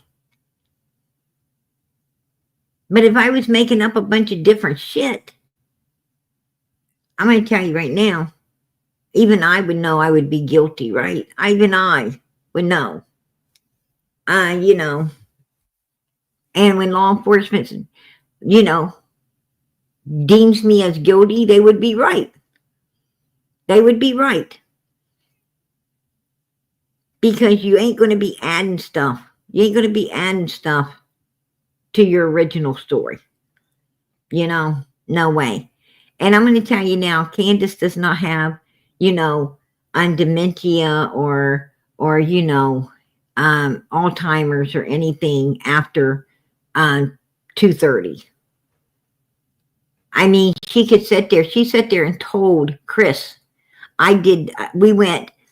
she said we went to pick my grandma up. Me and Hunter went and picked grandma up from the hospital. First I take grandma to the emergency room, and then I go pick up Hunter after I texted and called, or he called me. I texted him, he called me. I go over to the house, to his place. I pick him up. I go back to pick up. When we're there, Grandis calls. They go to pick Grandis up. And when they get there, Hunter has to get in, rearrange the whole back seat, put the boxes in the back trunk and do all the stuff so he can ride behind Grandis, and Grandis can ride, in the front like she always likes to. And, and they said the first place they went was, to get Grandis. Grandis was out of smokes, and they wanted to stop and get her smokes. And then they went to another smoke shop. And after the other smoke shop, they went to the pharmacy and dropped off the prescription. And after they went to, dropped off the prescription, they went to the horse pond, right? And after the horse pond, they went back over to the prescription place. Then they went to Sonic's, and then they went to the grocery store, and then they supposedly dropped Hunter off. Now, she didn't lose any of that. Yeah, Candace, tell me I'm wrong, because I fucking ain't, and you know it. That's exactly what you said, word for word, to Chris. That's exactly what she said. She said Hunter had it wrong. And that's how she placed it. Each and everything I told you is how it went down. Right to the store. And then she says they got back to Hunter's. And then they left Hunter's and headed home. And she said Allison didn't ever come to her vehicle. She did not ever come to her vehicle. She did not ever ask to see Summer. She did not. She don't know what she's even talking about. Now, you got all of these conflicting stories. But after 2:30, Candace gets dementia. She gets Alzheimer's. She can't remember. She remembers the whole effing morning, but she can't remember the afternoon after taking, after the video on the milk jugs. She don't remember anything. It's what she's trying to let tell law enforcement, like she's in shock.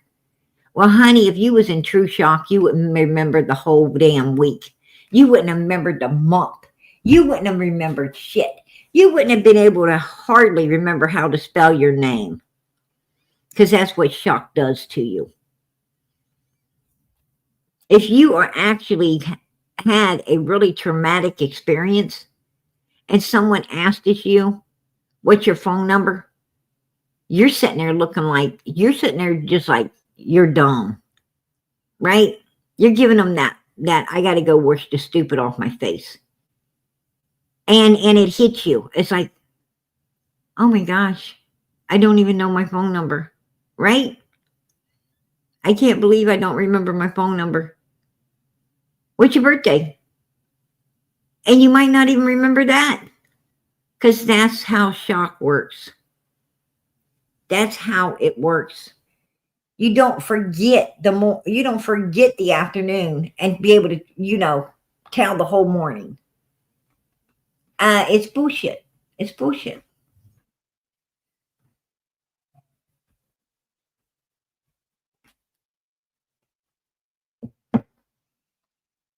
Yeah, she showed him some old ass cactuses that's been there for a long time, and they tried to, throw some new rocks on top of, and put a Paw Patrol toy in there, and try to go with it.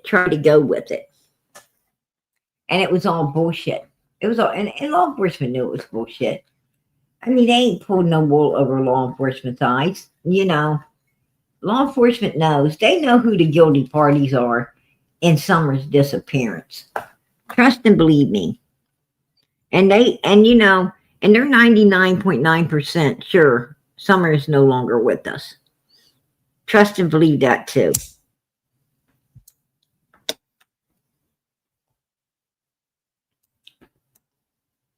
boys if they seen Summer. They said she was downstairs in the basement playing. I said, did you look in the basement? Yeah, I tore it apart. I said, was the door shut, locked? Was it open? Because that door always stayed shut and locked. Yeah. And there used to be a couch in front of it.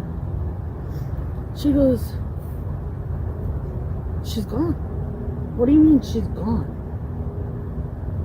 What was she crying? No. She didn't shed a tear. No tears. Not one tear. No, she faced. She wasn't hysterical. She was just calm. She called me on the phone. Did They seen her in the face. She car? wasn't crying. When they pulled up, yeah. So you saw her. She did. Was she alive? She was sleeping, but it was hot out that day. She was sleeping. They had the windows rolled up. It was hot The out. windows were rolled up, and I wanted to give her a hug, No and she air said I couldn't conditioning. give her a hug. So right there, Is that suspicious to you? I think so. Yeah. Because, you know, you heard of secondary I drowning, said, I right? always hug Yeah. this baby. Whenever she heard my name. sleeping or not. Secondary drowning, Wake up. which is She what, would like, wake up in my arms. Where you swallow She'd so be much able to water run and then the later house. on, if you don't get it all or something. I don't know. Dude, There's a lot of outside people that were. She was clinging onto. did Hunter say like anything was going on in the car? Like she was? Did you ask him? He was Like, was she alive? Was she awake? He wasn't in the right state of mind when he came back, Ellie. He wasn't talking. There you go. There you go. He wasn't in the right state of mind when he came back, Allie. He wasn't in the right state of mind. There you go. I'm going to tell you, if Summer would have been alive on those milk jugs, Hunter wouldn't have been acting weird. That baby, and I'm going to tell you, another thing right here. Somebody go into the store, or did you go through drive-through again? Drive-through again. And where are you sitting at this point? The same. Well, I was sitting in the middle because she was the person that was wet, and so she had a pillow under her. Got it. So she's sitting on a pillow. The baby is. Yeah. Summer. Did somebody go into the store, or did you go through drive-through again? Drive-through again. And where are you sitting at this point? The same. Well, I was sitting in the middle because she was the person that was wet, and so she had a pillow under her. Oh, there you go. There you go. He said, Chris said, where was you sitting? Where was you at when you guys went back through the drive-through? This is when they left the park, when they left the swimming hole and went back to pick up the prescription. Listen to what Hunter says.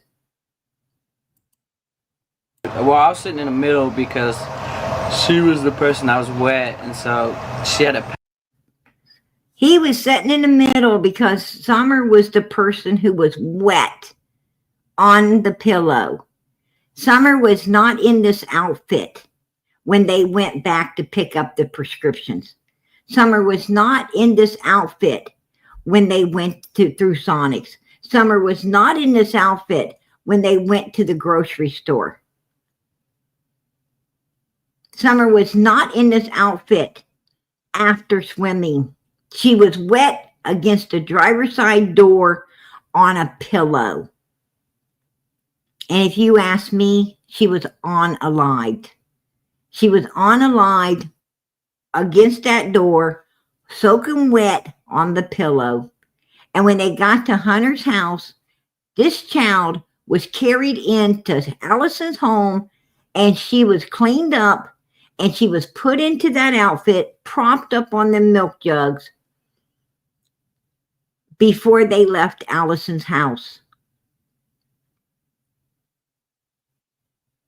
And when they pulled away from the curb of Allison's house, this is what Summer looked like, because that's how they staged her. That's my opinion. I will keep it. But I truly believe that this little girl was deceased. And where would she have gotten dressed? If not at Allison's house, where would she have gotten dressed? Because Candace was on the way home when they took the video. Candace was on the way to Ben Hill Road when they took the video. The only place this baby could have been cleaned up and dressed would have been at Allison's house. And I truly believe that the reason Candace and Candace went back to Allison's house was to pick up the clothes that they took off of Summer. The clothes they took off of her, that Allison washed them. I believe Allison bleached up and washed those clothes.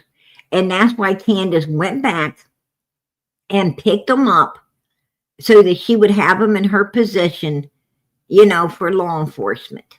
And I believe that when Candace said she done laundry, told law enforcement she did some washing, I believe that, she wanted to fool them into believing that she came home from the, and the wet clothes that Summer had on, she put in her washer, she put in her dryer. No, she didn't. And I'm sure they got pictures. If they ran the operation the way they supposed to, they would have had pictures of the clothes. If any clothes would have been in the washer, they would have, they're supposed to take a picture of down in the washer. They're supposed to pull the clothing out of the washer and take a picture of each article that was in the washer. They're supposed to look into the dryer, take a picture, and then remove each article out of the dryer and take a picture of it. So that they can, so they can go back and see if anything, if any evidence was trying to be washed away or whatever, or, or where's this bathing suit at? It ain't in a washer. It ain't in a dryer. So where is it? Where is the, it ain't in Grandis's vehicle. Where's the stuff? I don't think law enforcement ran the operation right. I don't think they went up there and took the pictures that needed to be taken. I don't think they asked for the clothes, that Summer had on at the swimming hole. I don't think that they were doing what needed to be done. I don't think that they went to Allison's and asked about cameras.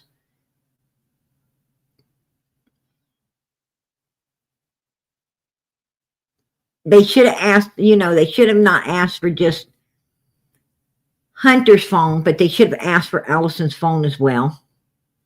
They should have said, we need to take your phone and your son's phone to see if anything's been deleted, to see if there's any, video apps, any type of, apps on there that's got surveillance from, cameras, prior cameras at the house. They should have ran this a lot different. But I think they went up there, and I think that they thought that this kid just wandered off, and they just basically destroyed the whole crime scene. They just destroyed everything, and they couldn't get it back. And they gave, they gave too many days. They gave too many days before they caught on. They caught on, to these are some evil, sinister bastards. This should have all been handled differently, but they done lost everything because they let them stay on the property, and they gave them too many days to do what they did. And everything got lost. It got lost. And, and that's what I'm talking about. When it comes to missing children, law enforcement should be trained. Every law enforcement office should have to be trained in properly handling a missing child's case. Every missing child's case should be a criminal case until the child's found. It should automatically be roped off and treated as a criminal case until the child is found. That means removing all the people, roping off all the evidence, concealing and roping off all the evidence. It just needs to be done. And if the child did run away, got lost, and they find it, okay. I mean, take the yellow tape down. Take the yellow tape down, collect the people, and go ahead and leave. How hard is that? And then the people, the people can resume their life with their child. They could be thankful their child was found, that it was no big deal, and everything's okay. But immediately the people should be removed from the home, and it should be considered a crime scene until the child is found. That's my opinion. I'm going to keep it. I'm going to keep it. And all evidence should have to, stay intact. Because you're losing valuable evidence if you don't do it that way. A lot is being lost. You're letting these people have time to clean stuff up. You're letting them have time to hide things. You can't give these people time. You cannot give them that time to be doing all kinds of weird shit. They got to get going. And everything stays, the clock stops. The clock stops. The minute law enforcement shows up for a missing child, the clock stops. That place is stuck in time, and the people need to leave. They're not going to be in there moving around doing a damn thing. You got to go.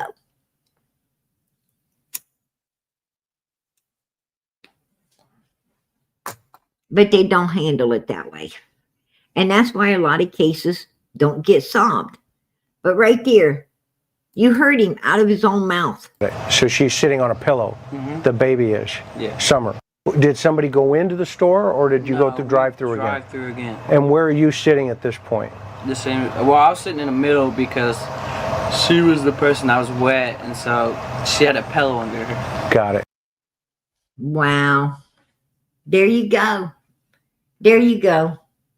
And Don Wells wanted everyone to believe that Summer was put in this outfit by a good mom at the swimming hole right after swimming because she's such a good mom and didn't want Summer getting no chill. Summer's laying on a pillow. She was laying wet as you can get on a pillow against the driver's side door.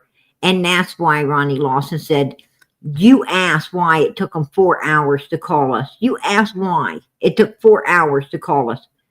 Because there was no movement at Sonic's. There was no movement at Walgreens. There was no movement of Summer anywhere. Nowhere.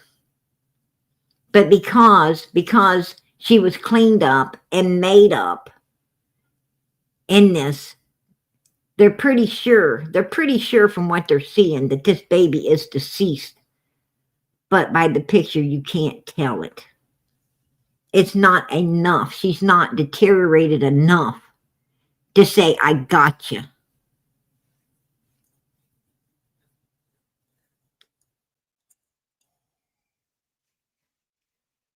That's the problem.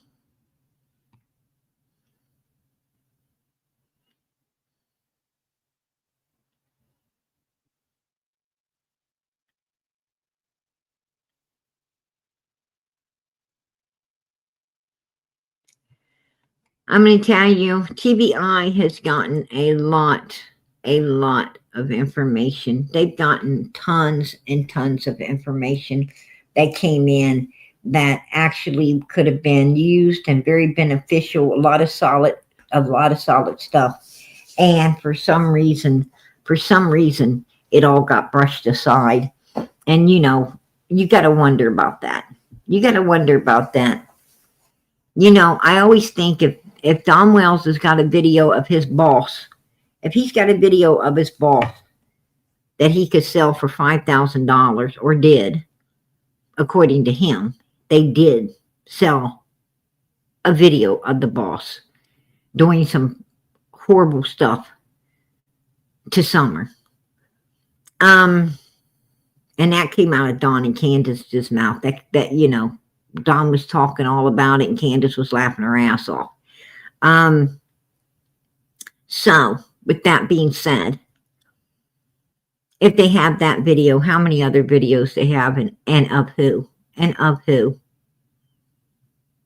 Because it seems to me like somebody just don't want this case solved. I mean, that's my opinion. I'm going to keep it. Oh, wow. He's getting a double ear massage about keeping my mouth shut. Look at that. Double ear massage to keep his mouth shut. Ain't that funny? Both of them pulling on his ears, letting him know he better keep that mouth, the big trap, shut, right?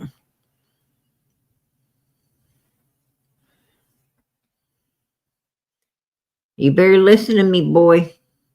And I heard Candace was stocking this boy up at his new residence because they got put out at Allison's place. And I heard that somehow Candace knew where they moved, the new place they were at, and came driving by looking at him. Whoa. And ain't that freaky? Why would she be driving by like, trying to scare him up if nothing happened? Why would she let him know, I know where you live, if nothing happened, right?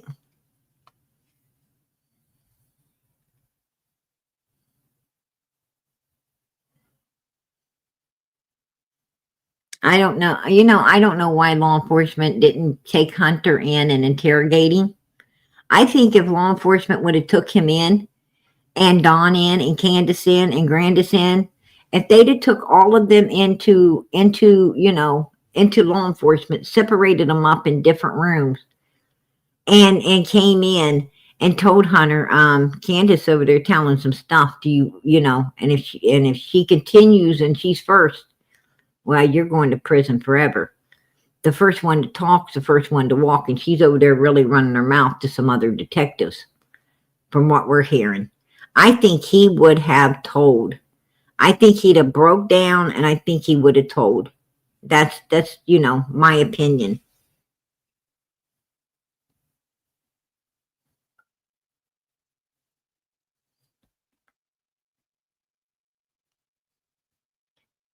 Just saying.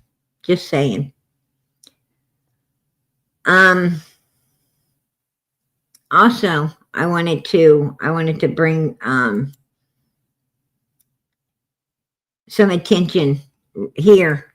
White boy supposedly white boy and his old lady were trying to adopt Josie, right? The oldest boy of the Wells. And to my understandings,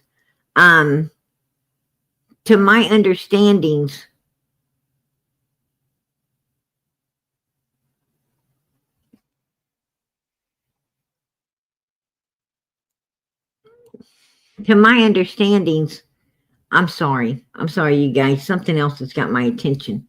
But to my understandings, they got turned down.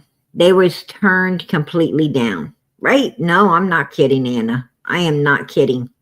I guess white boy's wife let it out to somebody, and it actually got all over YouTube. It got everywhere. Like, and they said, yes, it is definitely true. No doubt. Yes, heard it today. White boy's wife told it right there. Yeah, they were trying to adopt. Josie. And they're not going to allow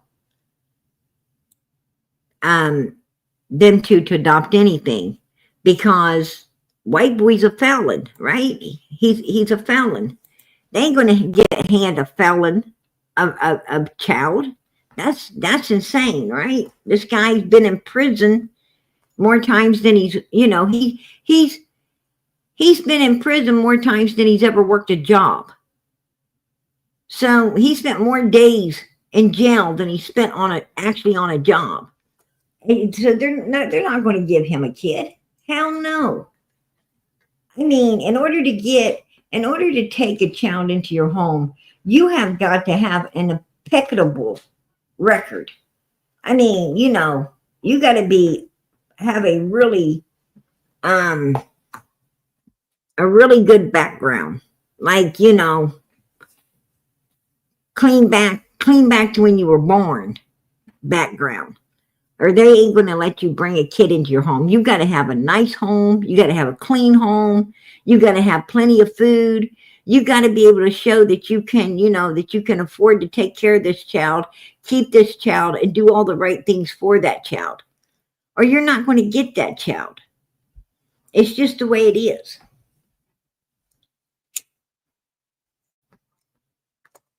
They don't give just anybody somebody's kid. It don't work like that. And then we have Ryan, right? Ryan finds truth. He's been up there running around inside of the park where Cotton Simpson was found. And here's what he's been saying. We believe that certain individuals not only unlived Cotton Simpson in Laurel Run Park, right, but that they also attempted to plant evidence in order to frame Cotton Simpson for the disappearance of Summer Wells. We believe this is why Fred Hill tried to send me here to find that evidence in order to clear their names related to Summer Wells. Wow.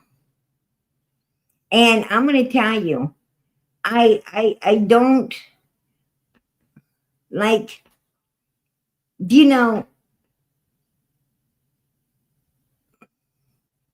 I gotta give credit where credit is due.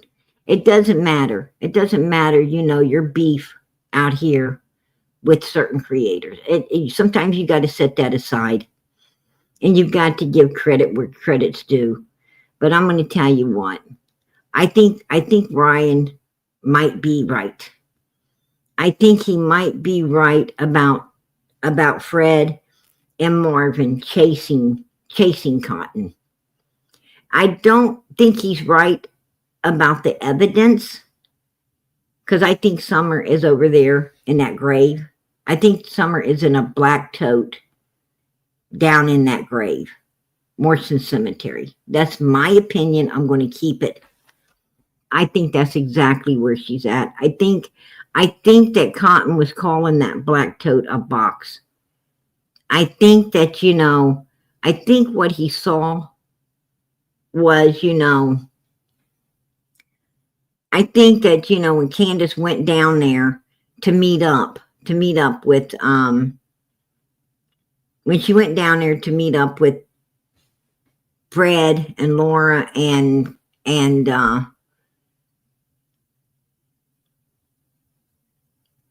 Chad Arnold down at Fred's place, I think Cotton was there. That's my opinion. I think he may have came in with Chad, because he runs with these people. He may have come in with Chad. And when, and he might have not have knew what was going on. He might have knew some of it, but not, not the severity of it. And I think when she showed up with that black tote, I think that somebody took the lead off of it. And I think he got a look. I think, I don't think he was up on it. I think he was like standing away from back. And I think what he saw was, was Summer's head. I think that's what he's seen in there. I think he saw, her face, her head. And that's why he was saying that, head in a box. I think he was talking about the black tote. And when they, he didn't see the rest because he's probably standing back where he can only get a view of just a certain part. And I truly believe that's what was going on. And I think that, it disturbed him. And he told his mom about it, and he told a lot of other people about it. But, and he said he saw it at Fred's place. He did state that, that he saw it at Fred. And he did go back to Fred's and talk to Fred about Summer, you know, actually the very day that they followed him. And you know, and he became unalived. He was talking to Fred about Summer. Because Laura said he did. And Laura also said that Fred told her not to worry about what they were talking about because he's protecting Laura. So Fred didn't, you know, Fred didn't want to talk to Laura about the conversation between him and Cotton.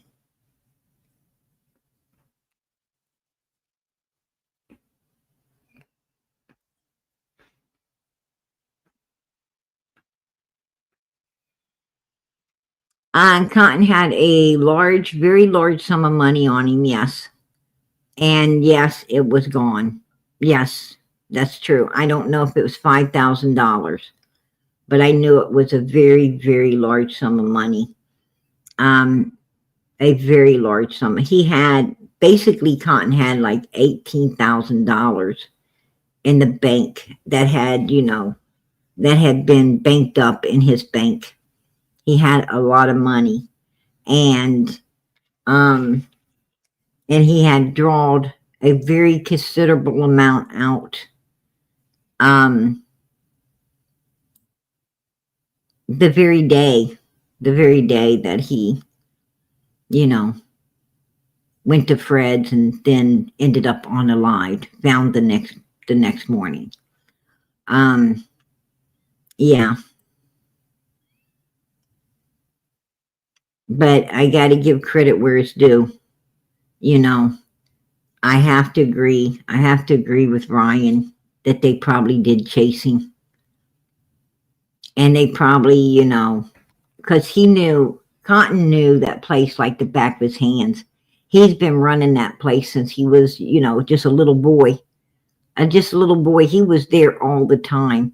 He knew every inch of that park, every last inch of that place. He wouldn't have had no problems. And, you know, and it seems like where he ended up, you know, being unalived was in a total different direction than he should have been going. I have to, you know, admit that too. So I gotta give Ryan credit where credit's due. He went up there, you know, and he proved some good points. So, you know, God bless him. God bless him for that.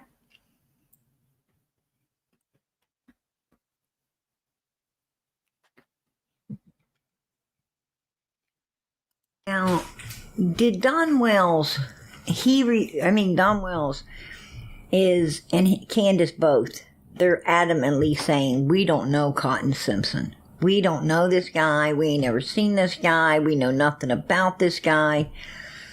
Is that true?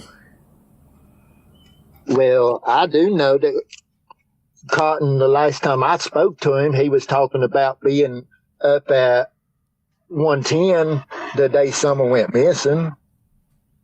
And he's talking about sleeping with mother and daughter. He didn't say whether it was Candace and Candace. I like that, Denny. I like that. Did Fred keep it for evidence for a while, though? He probably kept it for a second till he found somewhere to start spending it all, right? That is funny. Or Summer and Candace. Right. That's what kind of confused me, you know. He didn't specifically say exactly which one. Do you remember that right after Summer's disappearance that Don and Candace and all of them, they was acting really... Candace ran the hell out of there. Andy Bernard ran the hell out of there. Did Fred really have remains in a box? I don't think Fred and Laura was gone on June the 15th doing anything. I do not believe that Fred and Laura was outside of Ben Hill Road on June 15, 2021. I think they were right inside of Ben Hill Road, waiting. I believe that they might have even went with Candace over to the cemetery to help Chad and them. That might be where the mud came from. The muddy bathroom may have came from them being over there down in that grave, the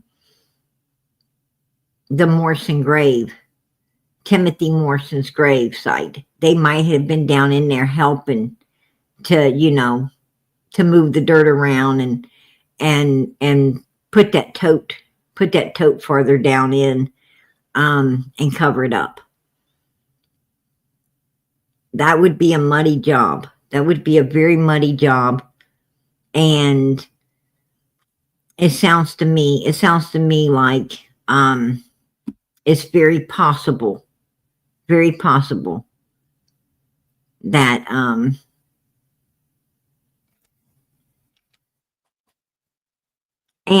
that's another thing I don't understand is, if I showed up at a, at a missing child's case, if I would have showed up with law enforcement on Ben Hill Road, the first thing I would have asked, the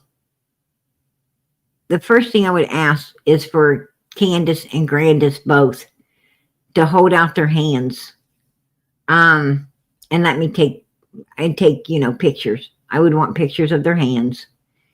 And I would have compared Candace's hands to Candace's hands.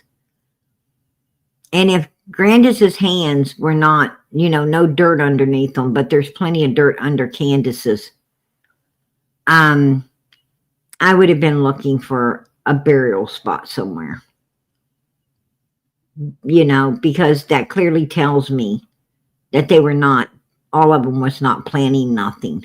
If Candace's hands were clean and Candace's hands were, under her nails was full of mud, full of dirt. Yeah. See, these are the things that law enforcement needs to do in missing children's cases. You always take pictures of the hands and the arms, and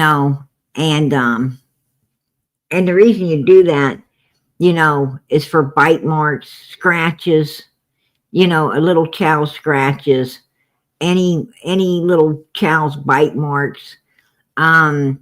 You always do that. You always take pictures of a person's nails because it could have, droppings of, DNA on there from the child. You should also, take, if there is, if the person's hands are, muddy underneath their nails or whatever, possibly skin under their nails, you should always, make sure that you, get, use the kits. They, law enforcement has different kits that they can use to get evidence, to gather evidence with.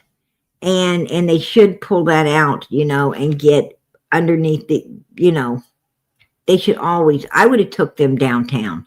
It wouldn't have been wait till tomorrow. It would have been, you're going downtown now. You're going to the police station now, headquarters. We ain't fucking waiting till, a traumatic thing like this, you're not going to sleep anyway. So we might as well get all the information while it's still fresh in your minds. Everybody needs to split up into different police cars. We got a ton of them out here. I'm going to have different officers take you downtown. There's going to be detectives waiting to question, to get all the statements, question you, get all the statements and everything. And when they get down there, we're going to have to collect your phones. we need your phones. And I would have took their phones before they even got in the police car to go downtown. I would have told them, I need your phone now. You know, you need to go with the officer, go downtown, answer the questions. You'll be getting your phones back later. I would have sent them all off. I'd have sent them all down there. You know, I'd have had the lab come in. Like I said, I would have had, you know, under their nails, either their nails clipped or at least, you know, cultures taken from underneath their nails. I'd have had pictures, you know, pictures of their hands, their arms, you know, around their face and neck, taken. I would, you know, I would have had people up inside the house taking pictures with what's in the washer, you know, there'd have been pictures of everything everywhere. I would have broke the place off. It would have been a crime scene. First thing I would have done is that basement door, fingerprinted it inside and out to see whose fingerprints were truly on it, inside and out. If any of them smudged from someone wearing gloves, you know, could there have been an intruder? No, I doubt it. But, you know, all of this would have proved who done what. But they didn't do it. I would immediately had Grandis's vehicle seized. It would have been taken in. I'd have had, you know, it had been taken off the hill and towed out of there for forensics to go bumper to bumper over it. I would have done it right.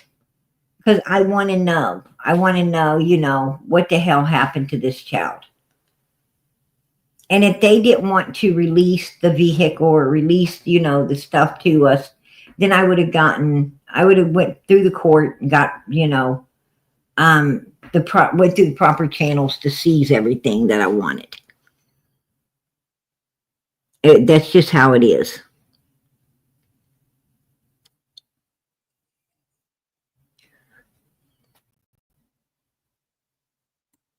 See, the law enforcement made Grandis leave because she's not allowed around children, period.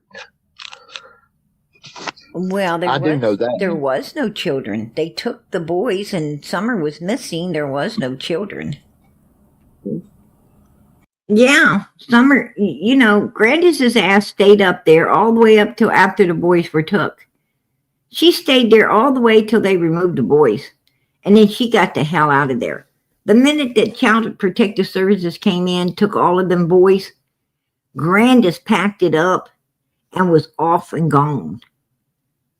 She wasn't about to hang around. She wasn't about to stay there. She thought for sure people was going to be arrested, and she didn't want to be there when they were. So that tells me also that these mother freakers are guilty. Put a 1 in the chat if you agree. They're guilty because you ain't going to run your ass like that if you're not going to fly out of there. The only time you run like that is when you think law enforcement's coming back to take people. It's like, oh hell, they just took the kids, they're getting ready to come back and start handcuffing other people around here now. You know, it's called, you know, freaking fright and flight. And you know, and she fucking had both. She got the freaking fright and she flighted, you know? She had both of them. She had that ass going. She had it going 90. And I'm going to tell you, Andy Bernard, he was right on her tail. He was like, whoa, I'm out of here. You know, that woman I've been seeing for a long time, she looks real damn good. And I wonder if she's got room for one more in her bed. I'm out. I'm gone. I ain't sticking around here for no handcuffs either. You know, that's what I think. You know, that's my opinion. I'm going to keep it. And Don Wells was over at Andy spending a whole lot of time with old Andy Bernard after Summer went up missing. He was over there all talking up to him. And he knew all about Andy getting ready to take off too. So well, she didn't see. She left and then come back after the boys was took. Right. She took off actually, Grandis took the hell out of there after the boys were taken. And Andy Bernard, I don't know which one of them got out of there the fastest, because Grandis went first. Andy went right after Grandis. Jodie Sue went right after Andy. And the funny thing is right there after Cotton Simpson came up unalived,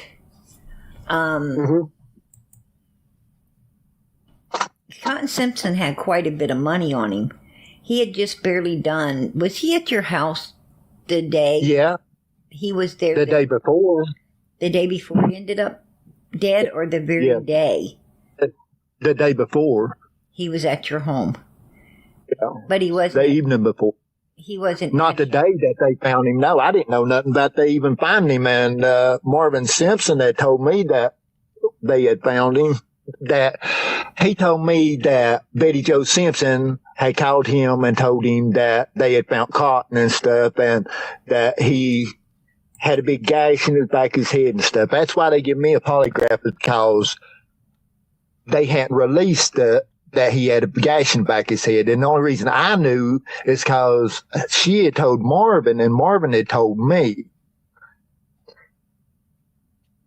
Right. And that's the only reason I knew, you know. Right. And hold on, I'm trying to find out exactly when Cotton passed away. Best I remember, it was, I want to say February the 14th or something. Of 2023, maybe? I'm not for sure. Seemed like that's what date I remember somebody saying. I'm not for sure.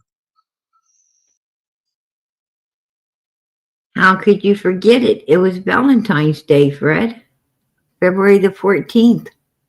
Valentine's Day. Right? I guess all that love turned into hate. Right?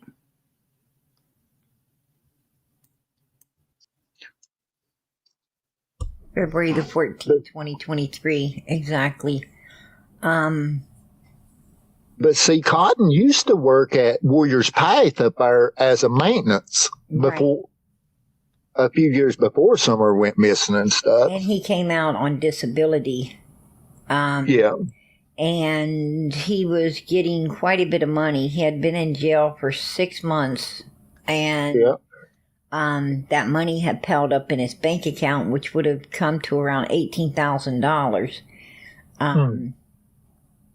It's what he would have had in his bank. And when he was... And you know, the sad thing is, as Fred was the supplier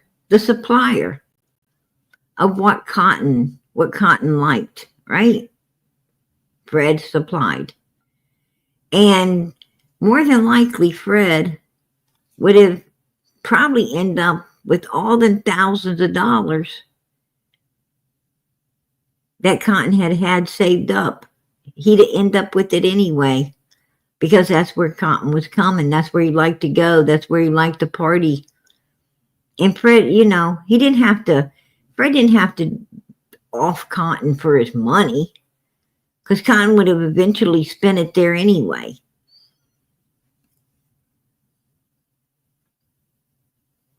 But I guess it ain't like getting it in a lump sum and quieting up somebody that wants to talk about something they had saw at Fred's place on June 15, 2021. Cotton couldn't get it out of his head. He felt like he needed to talk about it. Who better than to talk about it than the people who were right there with it?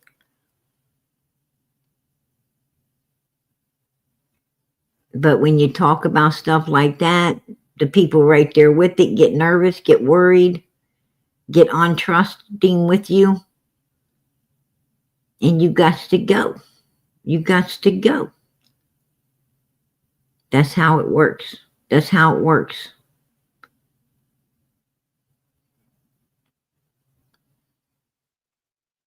Now, he was at your house, and then the following morning he was found dead?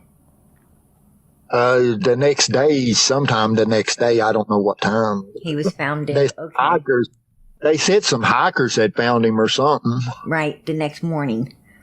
And Don and Candace, he said he was up there. Now, could he have left your house and stopped by the Wells house? No, because me and Marvin actually had followed him and stuff to the top of the mountain, and we turned around that top of the mountain at the Mountain View at the stop sign, Right. because when he was at my house, he was wanting to buy a boat and stuff, and I was in partners with somebody else on the boat, and I told him I couldn't really price it right then. I had to get with them and stuff to take and find out what they wanted for their part, you know.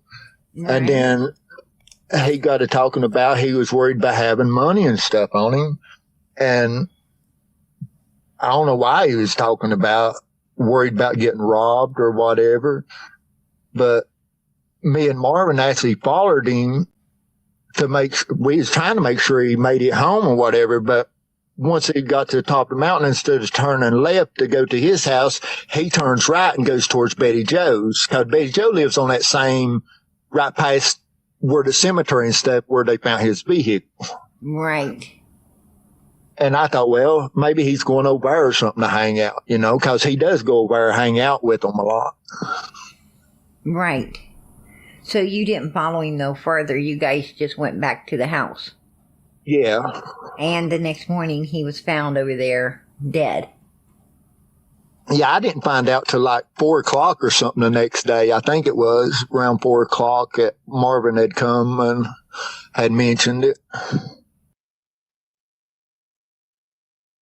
Wow.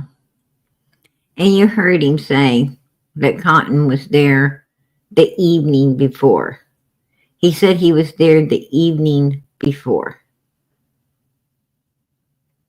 And then Fred wanted to try to change it to like Fred Cotton being there 1 o'clock in the day or something. No.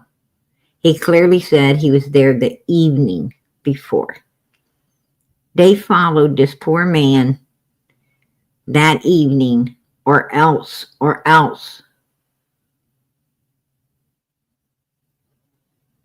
somebody was driving Cotton's car from Fred's place. I'm not sure where Cotton got the head injury. I'm not sure if he got it, you know, before they went there or after they went there. But he sure did get it. He sure did get it somewhere. And the only people following him and knew he had money was Fred and this other guy, Marvin. Right? And why ain't law enforcement getting Marvin? How come law enforcement ain't giving Marvin a lie detector's test? That's what I'm saying. Like, what's wrong with Hawkins County law enforcement? Why are they not doing their job, you know, trying to get these criminals and put them in prison? I mean, if you're evil enough to unlive an innocent man, if you are that evil to unlive an innocent man, you are not supposed to be in society. And if they would follow this innocent man and do such a horrible thing, then they would follow someone else as well. And other people as well. And do just as bad. Right? So why is law enforcement not doing their job and getting these criminals off of our streets?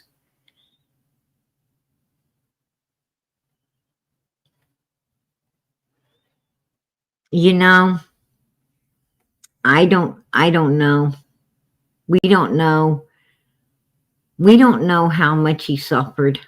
We don't know how much pain he went through, how long it took. how much pain he went through before, before the Lord took him. We have no idea.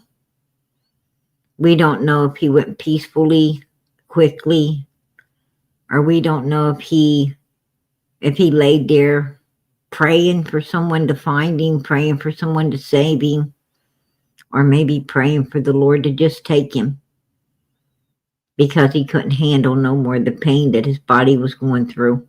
We have no idea what his last minutes were. And people like Fred Hill don't care. They don't give a damn.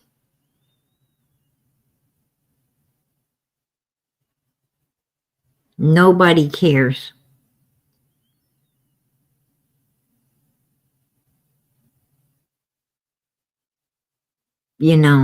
Once upon a time, people really cared about human life. I mean, it was a big deal. It was a big deal if someone took someone's life. The whole world was up. The whole world was up in the air. The whole world was wanting this person caught and put in prison and done away with. They did not want that snake crawling on their streets. They wanted them put where they belonged. They really valued life, and they felt everyone had a right to live it.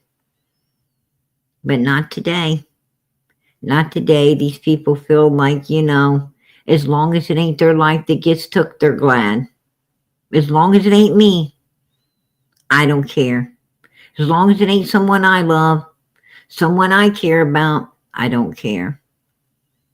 Well, when we have that kind of attitude, we have the attitude that if it ain't us or somebody really close to us and we don't care, it will be. It will be. At some point, it will be you or someone you really love. When you let evil get that far out of control, well, it'll find its way to your house as well, because no one's containing it. The only way to control evilness is to contain it. Put it in prison. Put it in a institution. Put it where it cannot cause no harm. It's just the way it is.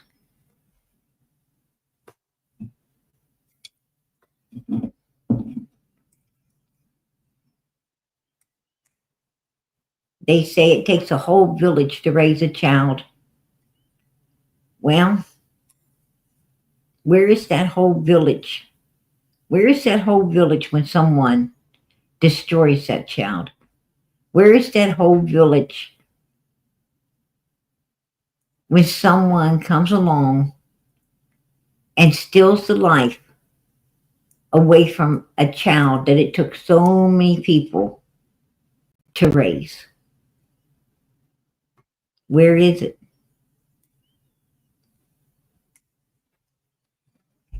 I think the village needs to wake up and be standing up.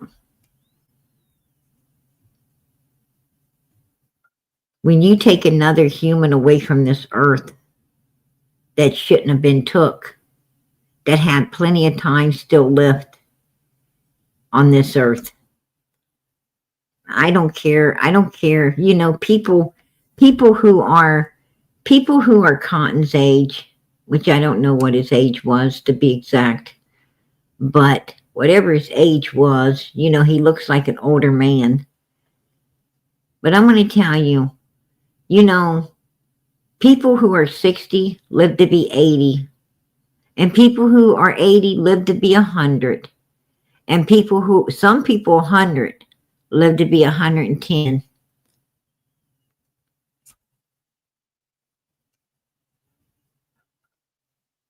So even if a person's older,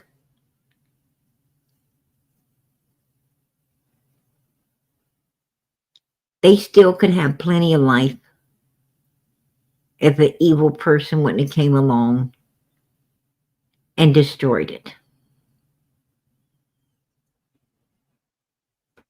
They could have had another 20 years. They could have had another 40 years.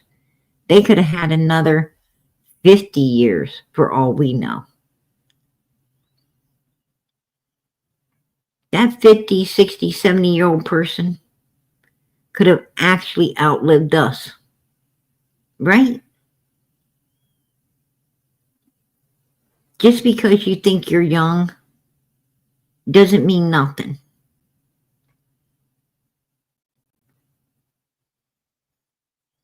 And I'm talking about natural causes. I'm not talking about somebody stealing somebody's life away. I'm talking about that older person could have had more years to live than a younger person because of natural causes.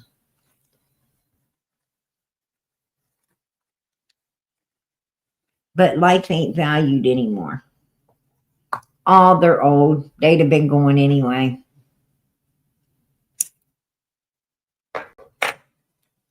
Oh, they were young. They're going to be in heaven. At least, at least they didn't get up there and have to worry about right and wrong and and possibly not making it to heaven sometime.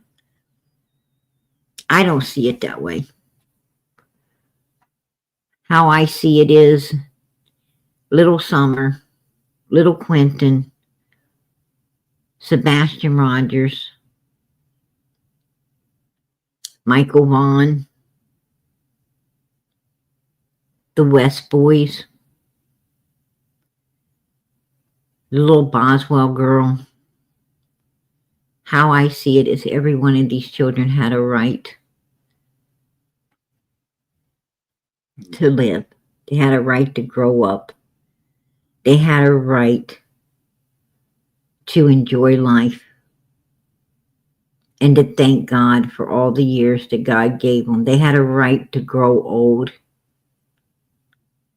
And they had a right to grow even older when they got old. With love, kindness, caring, and sharing. They should not have ever been afraid of nothing, because there should have never been anything to be afraid of. If humans only knew how to be righteous,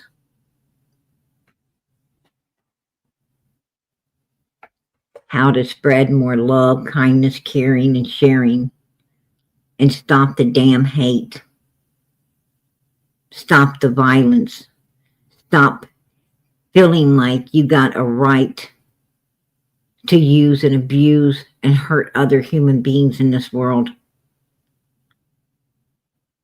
There would be nothing for anyone to be afraid of, and everyone could live good and healthy and happier.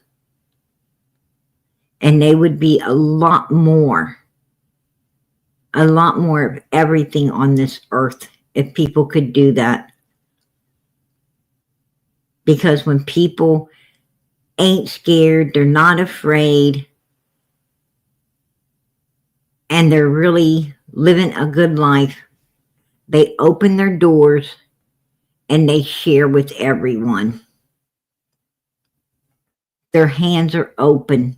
Everyone's hands are open, and everyone is sharing with everyone else, and everyone has plenty. But when you have a world like this, doors are shut, hands are closed, and nobody is getting anything. The ones that got it's going to keep it, and the ones that ain't got it ain't going to be getting it. That's just the way it is.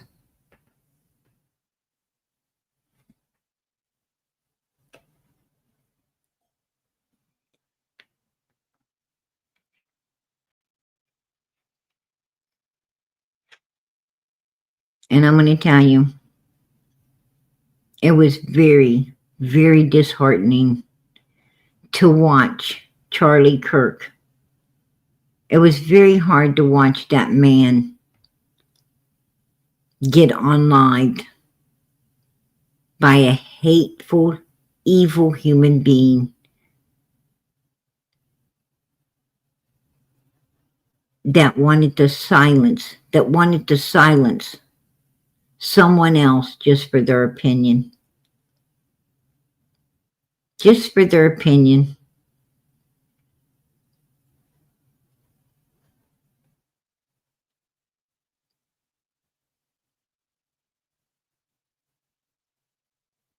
Wanted to silence another human being that had every right to freedom of speech as anyone else has.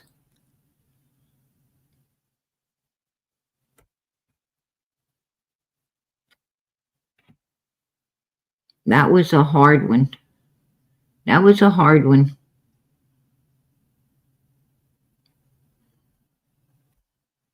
And I'm going to tell you, what did it get that person? What exactly did it get that evil person by doing what they did to Charlie?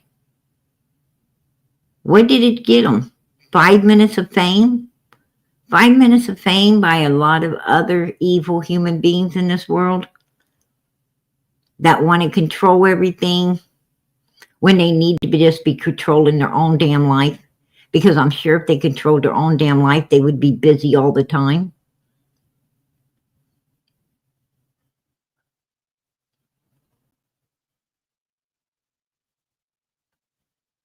I am too, Linda. I am too.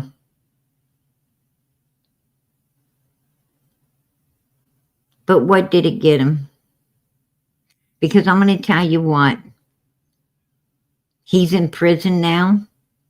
His life is over as well. And I'm sure the death penalty is going to come into play.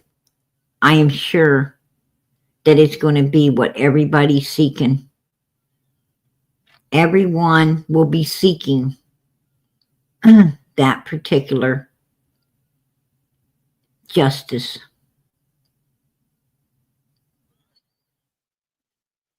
And that's what more than likely he's going to get. He's going to be let out, and he's going to not be here anymore. Why? Because he wanted to do a very evil thing. And I bet you, if he could take it back, he would. I bet you right now, he would take it back if he could. But he can't. And I'm going to tell you, when he's gone, no one will remember him. No one will remember him. Charlie will be remembered forever. But no one will remember the guy that took him out. Nobody's going to remember that. What they're going to remember is the one that on Live Charlie ended up that way himself through justice. Now I'm going to tell you what, I'm pretty sure Charlie went to heaven.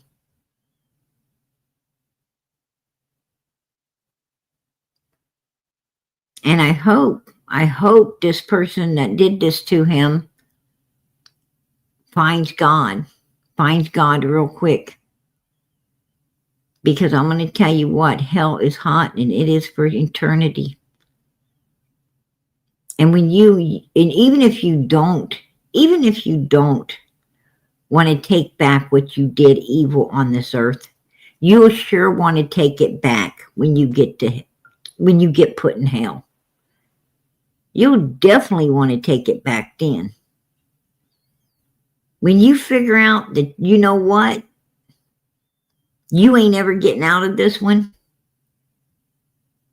you'll be wanting to take it back. But they ain't no take-backs. No take-backs. You got one shot to do righteousness. Every day you wake up, you got one shot to do righteousness in the sight of God. Every single day. As soon as your eyes open, you got one shot. And you better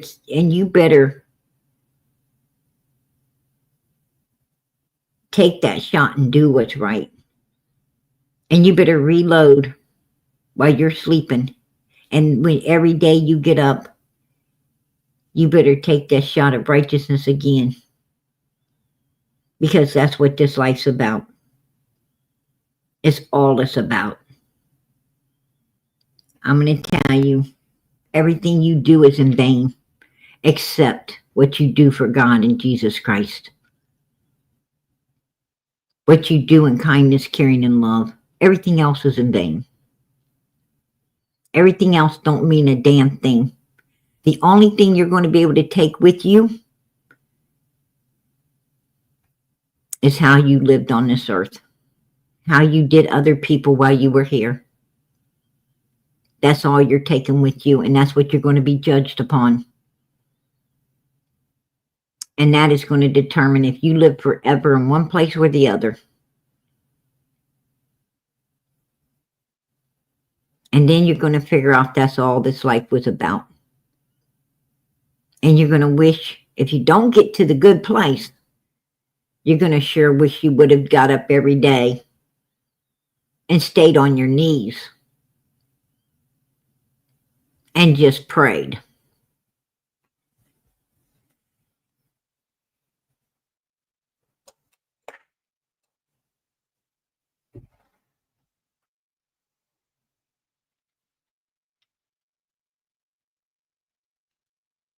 You're going to wish that you would have helped. You would have helped the poor. You're going to wish that you would have, that you would have helped the widows and the fatherless. You're going to wish that you did all the things that Jesus said that you need to do. When did you help me? Right? Well, Jesus said, you helped me when you helped others. That's what he told his disciples when they asked him, when did we help you, Lord? You helped me when you helped others. When you opened your heart up and you was kind and you were caring and you were willing to hand the last that you have so someone else could eat or drink or feel better, that's when you helped me. Better get up every day doing good for other folks and not destroying them, right, Fred?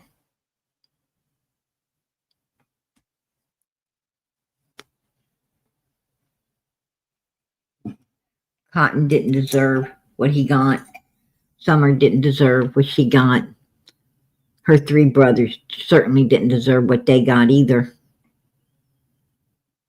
None of these people deserve the evilness that's put on their back. Just like I don't deserve that fucking witch Ziggy sitting over there with her tarot cards talking shit about me. I don't deserve that either. But that's what evil does. That's what evil does. It tries to discredit righteousness. It tries to take people's character down. It tries to do it all, and it tries to do it all with nothing but lies. Her mouth is full of nothing but lies because her body is full of demons, evil spirits. What else can it be full of with what she does?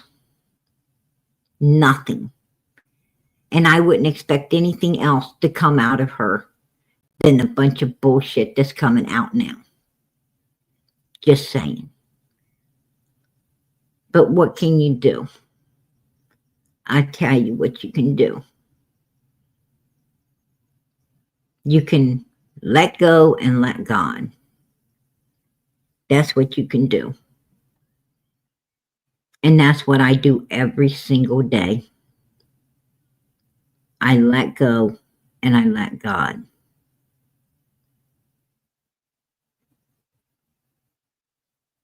Why? because I have to. Every single day, I have got to let go of what these haters do and put it in God's hands.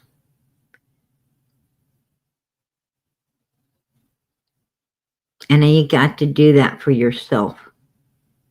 I don't do it for them. I do it for myself. I do it because it's what my God wants me to do. I don't want to hold hate against anyone because I don't have hate. I have hurt. I learned a long time ago, I don't hate nobody. I just got a deep hurt that feels like hate because these people are so evil and they come against the righteous people all the time. And then we get tired of putting up with it. We get real sick and tired of being their victims.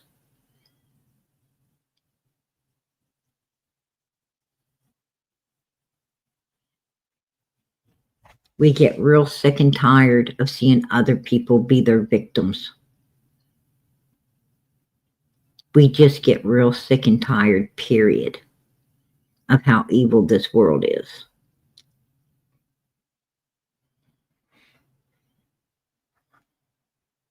It makes us feel crowded. It makes us feel crowded by pure fucking evilness, and we don't like it.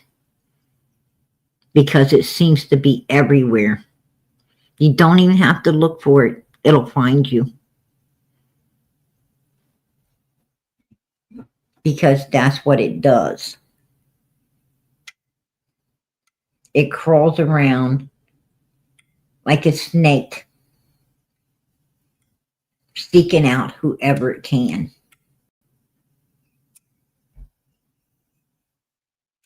And it's so much of it, that you feel like you're always being seeked. Right?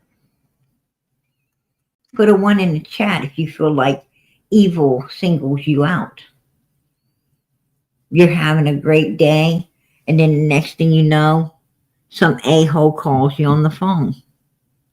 You're having a great day, you go out to a restaurant, a grocery store or something, and some a-hole pisses you off. You're just driving down the road, minding your own business, and next thing you know, you got some a-hole blowing their horn and acting crazy.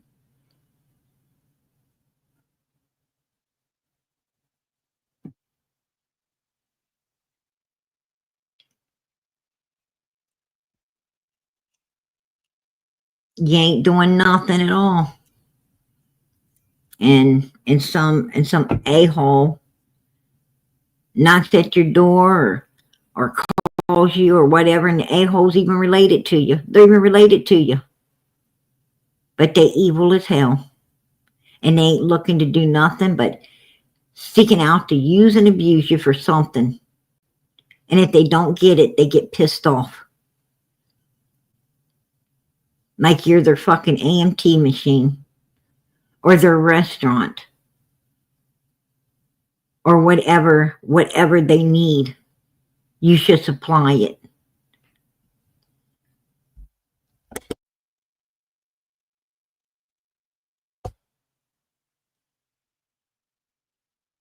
And I'm going to tell you, family's the worst.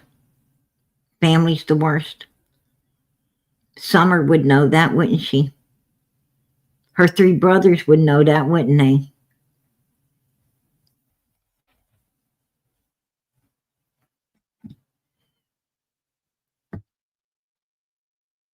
Quentin, little Quentin, he'd know that, wouldn't he?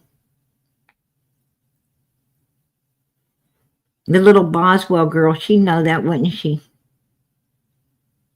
The West boys were in a home that's supposed to have been taking real good care of them.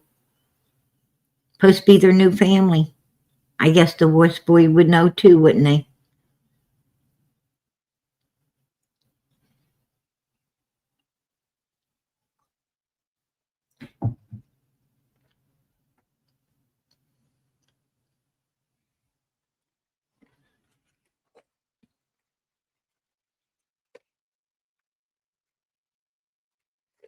Yeah.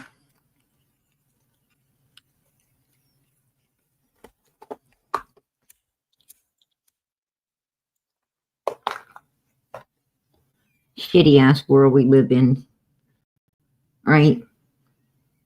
I always heard people say life's a bitch and then you on live, right?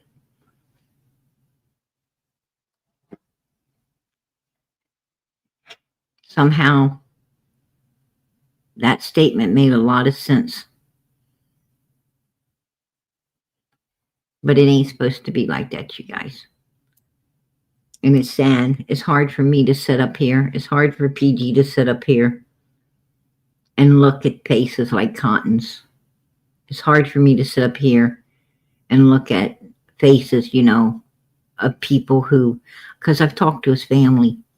He was greatly loved. He was loved.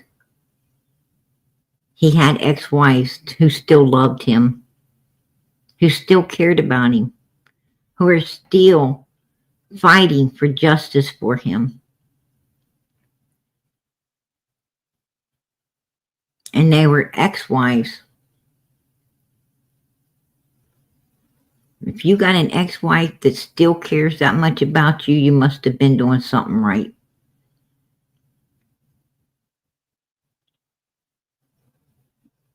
He was a dad. He was a son. He was a friend. And he should have still been here.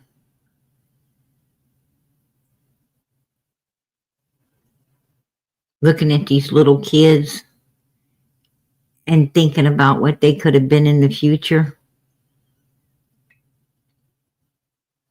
Well, that can be disheartening too. It's hard. It's hard looking at these children. It's hard not seeing them get justice. And it's even harder when you have to look at people like Don and Candace Wells and Grandis who sit there and want to play fucking games in their own missing child's case. That makes it even harder.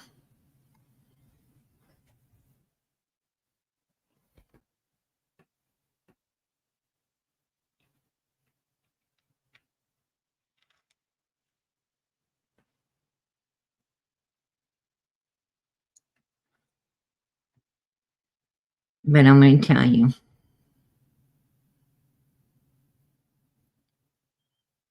we're going to keep on keeping on. We're going to do all we can to get Summer found. We're not going to give up because we're her army. We're her army. They might not be a ton of righteous people on this earth, but there's quite a damn few of us.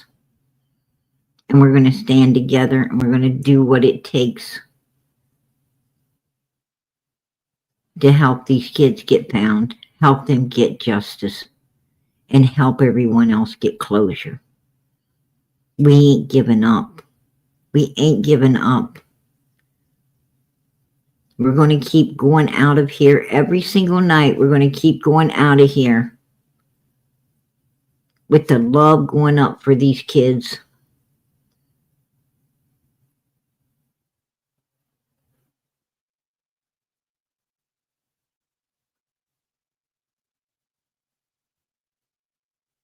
And we're going to keep making those phone calls all day long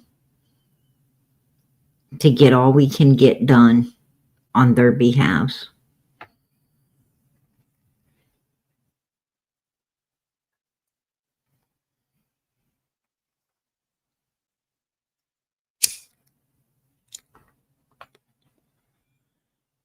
If you guys take note, Candace's ass came back when that graveyard over there started getting looked into. Think back when her and Dom Wells was putting out their little freaking early prayer vigil They wasn't really coming out or caring about nothing until those flowers were found at Warrior's Path, at the horse pond, and found up at that cemetery across the road. That's when their asses geared up, and they haven't been gone since.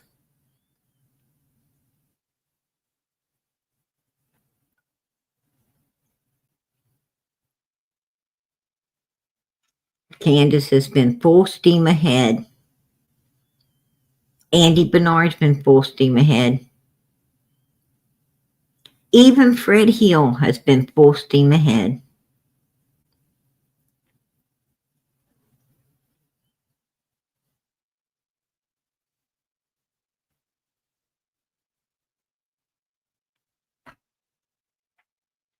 Chad Arnold even sent Marlena Crawford out here. Chad Arnold's the one that got Marlena to hit PG up and come out here as well, trying to get all kinds of information about that grave site. They're worried because they got that. I truly believe that they got that black tote where they can't retrieve it. They can't get it back. And they're scared. They're scared that when somebody goes in there and they do that ground penetration down in there with that new equipment we got, Summer's going to be found. And law enforcement can retrieve it because they can get everything they need to exhume that grave. But the ones that put her in there can't do shit. They can't do nothing.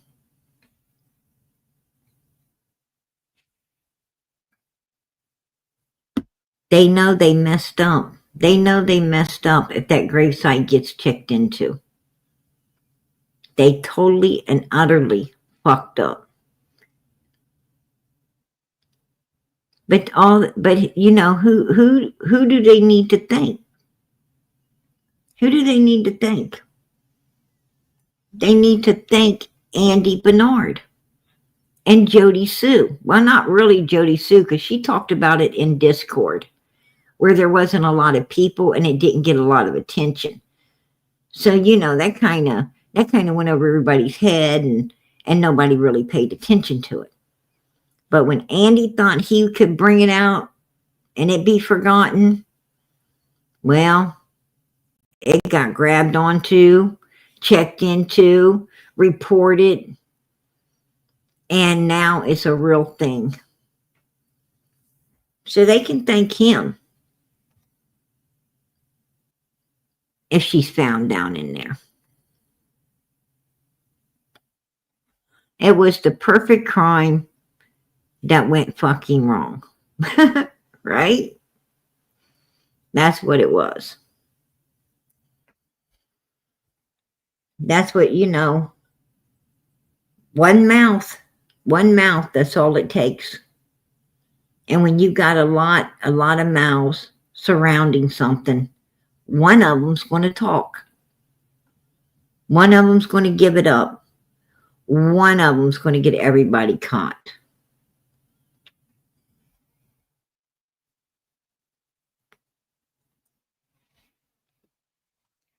In this particular case, they all be running their mouth. They all getting each other caught. Jodie Sue's talking. Jodie Sue's giving out why. Jodie Sue done gave out why Summer had to be destroyed. Because they were sedating them. Don Wells done gave it out. Don Wells done gave it out because he said, you know, what he let the boss come up there and do. The 911 call gave it out. Jinkies just gave it out.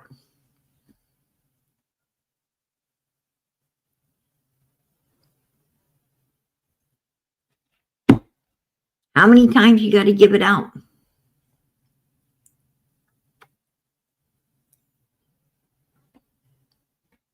Those people up there was a bunch of sickos who liked essaying children. They didn't know how to keep their hands off of children. That ain't my words. That's Don Wells' words when he talked about his boss. That's the 911 phone call when he was trying to go at his daughter.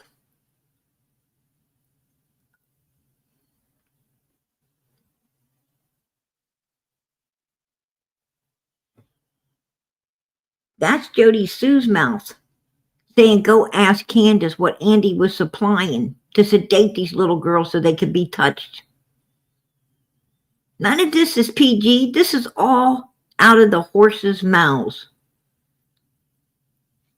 They can blame nobody but their damn selves for this case being figured out. Their own mouths. Well, you know what they say about a person's own mouth and what it can do. And they've done it.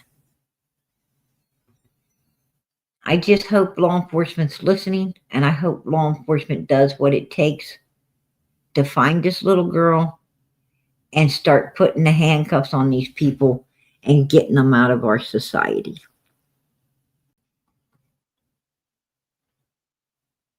Right? Go ahead, Karen. I'm having one now. Yours might not be the same type of smoke. Because PG needs the type of smoke I'm having right now. I would share with you. I'd pass it to you. I could virtually pass it to you. But I don't think it's going to have the same effect. Right? I don't think it's going to have the same effect, girlfriend. But you know what? I'm going to go out of here. I'm going to go out of here for tonight. I'm going to head out of here before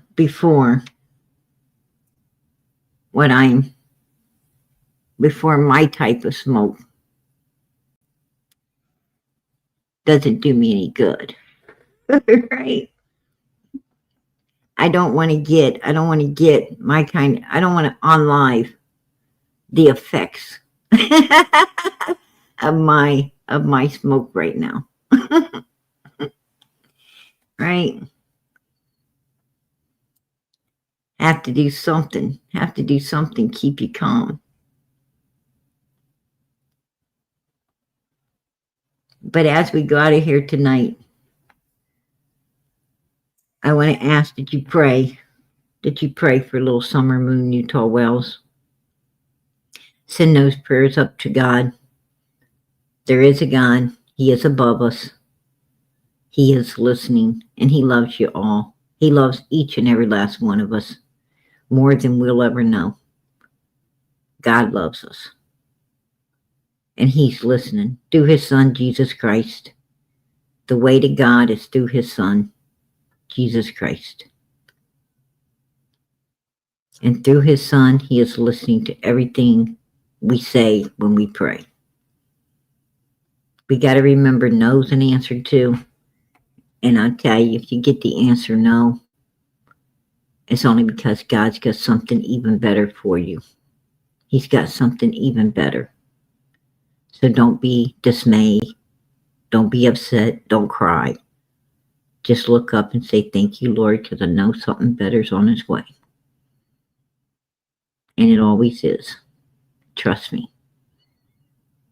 We might, we don't know what we're doing, but God sure knows what he's doing. And he does what's best for us. I know that. So keep those prayers going up. Pray to God that Summer is found. That at some point she will be brought back to us. and we can get closure. If nothing else, we can get closure, because I know justice is coming anyway. But keep those prayers going up. Pray for all of these people. Pray for Cotton's family. Pray for Charlie's family. Pray for the Idaho Forest families. Pray for all of these people losing their loved ones in this world today. Pray for these missing kids. And pray for one another. Family that prays together stays together, and God has made us a family, whether you like it or we don't. He's made us a family here. Each and every one of you, even the haters in the bushes. Well, God's made you part of this too, or you wouldn't be in the bushes. So pray for this little girl, because we're all here for the same cause. We're all really here for these missing kids. Every last one of us, no matter how we feel about each other, we're still here bonding on one subject, and that's these missing children. And we all share the same want when it comes to these kids. We all want them found. We all want justice served. And that's the truth. So keep the prayers going up. And know that PG, I'm always praying for you guys. I'm always praying for you. I don't know what you need. I don't know what you want. But I know God does. I know He does. And I hope He answers all of your prayers in the name of Jesus. Hopefully they're not bad. I guess He won't answer those. Like if the haters in the bush is saying, oh, I prayed something bad about PG. Forget about it. God ain't going to answer that prayer. I just want you to know. He ain't going to answer that. He's more than likely going to put it upon you instead of me. Be careful what you pray for. But anyhow, PG's going to head out of here. For all of you who are truly here for these missing kids, love these missing kids, and doing righteous in the sight of God for these missing kids, God bless each and every last one of you. May God bless you. In the name of His Son, Jesus Christ. Good night, everybody. God bless. Much love. Don't miss tomorrow night. You don't want to miss tomorrow night. You really don't. That's for sure. You don't want to miss tomorrow night. Ziggy, I've had it with your hatefulness. I've had it with your evilness. I've had it with a few people out here.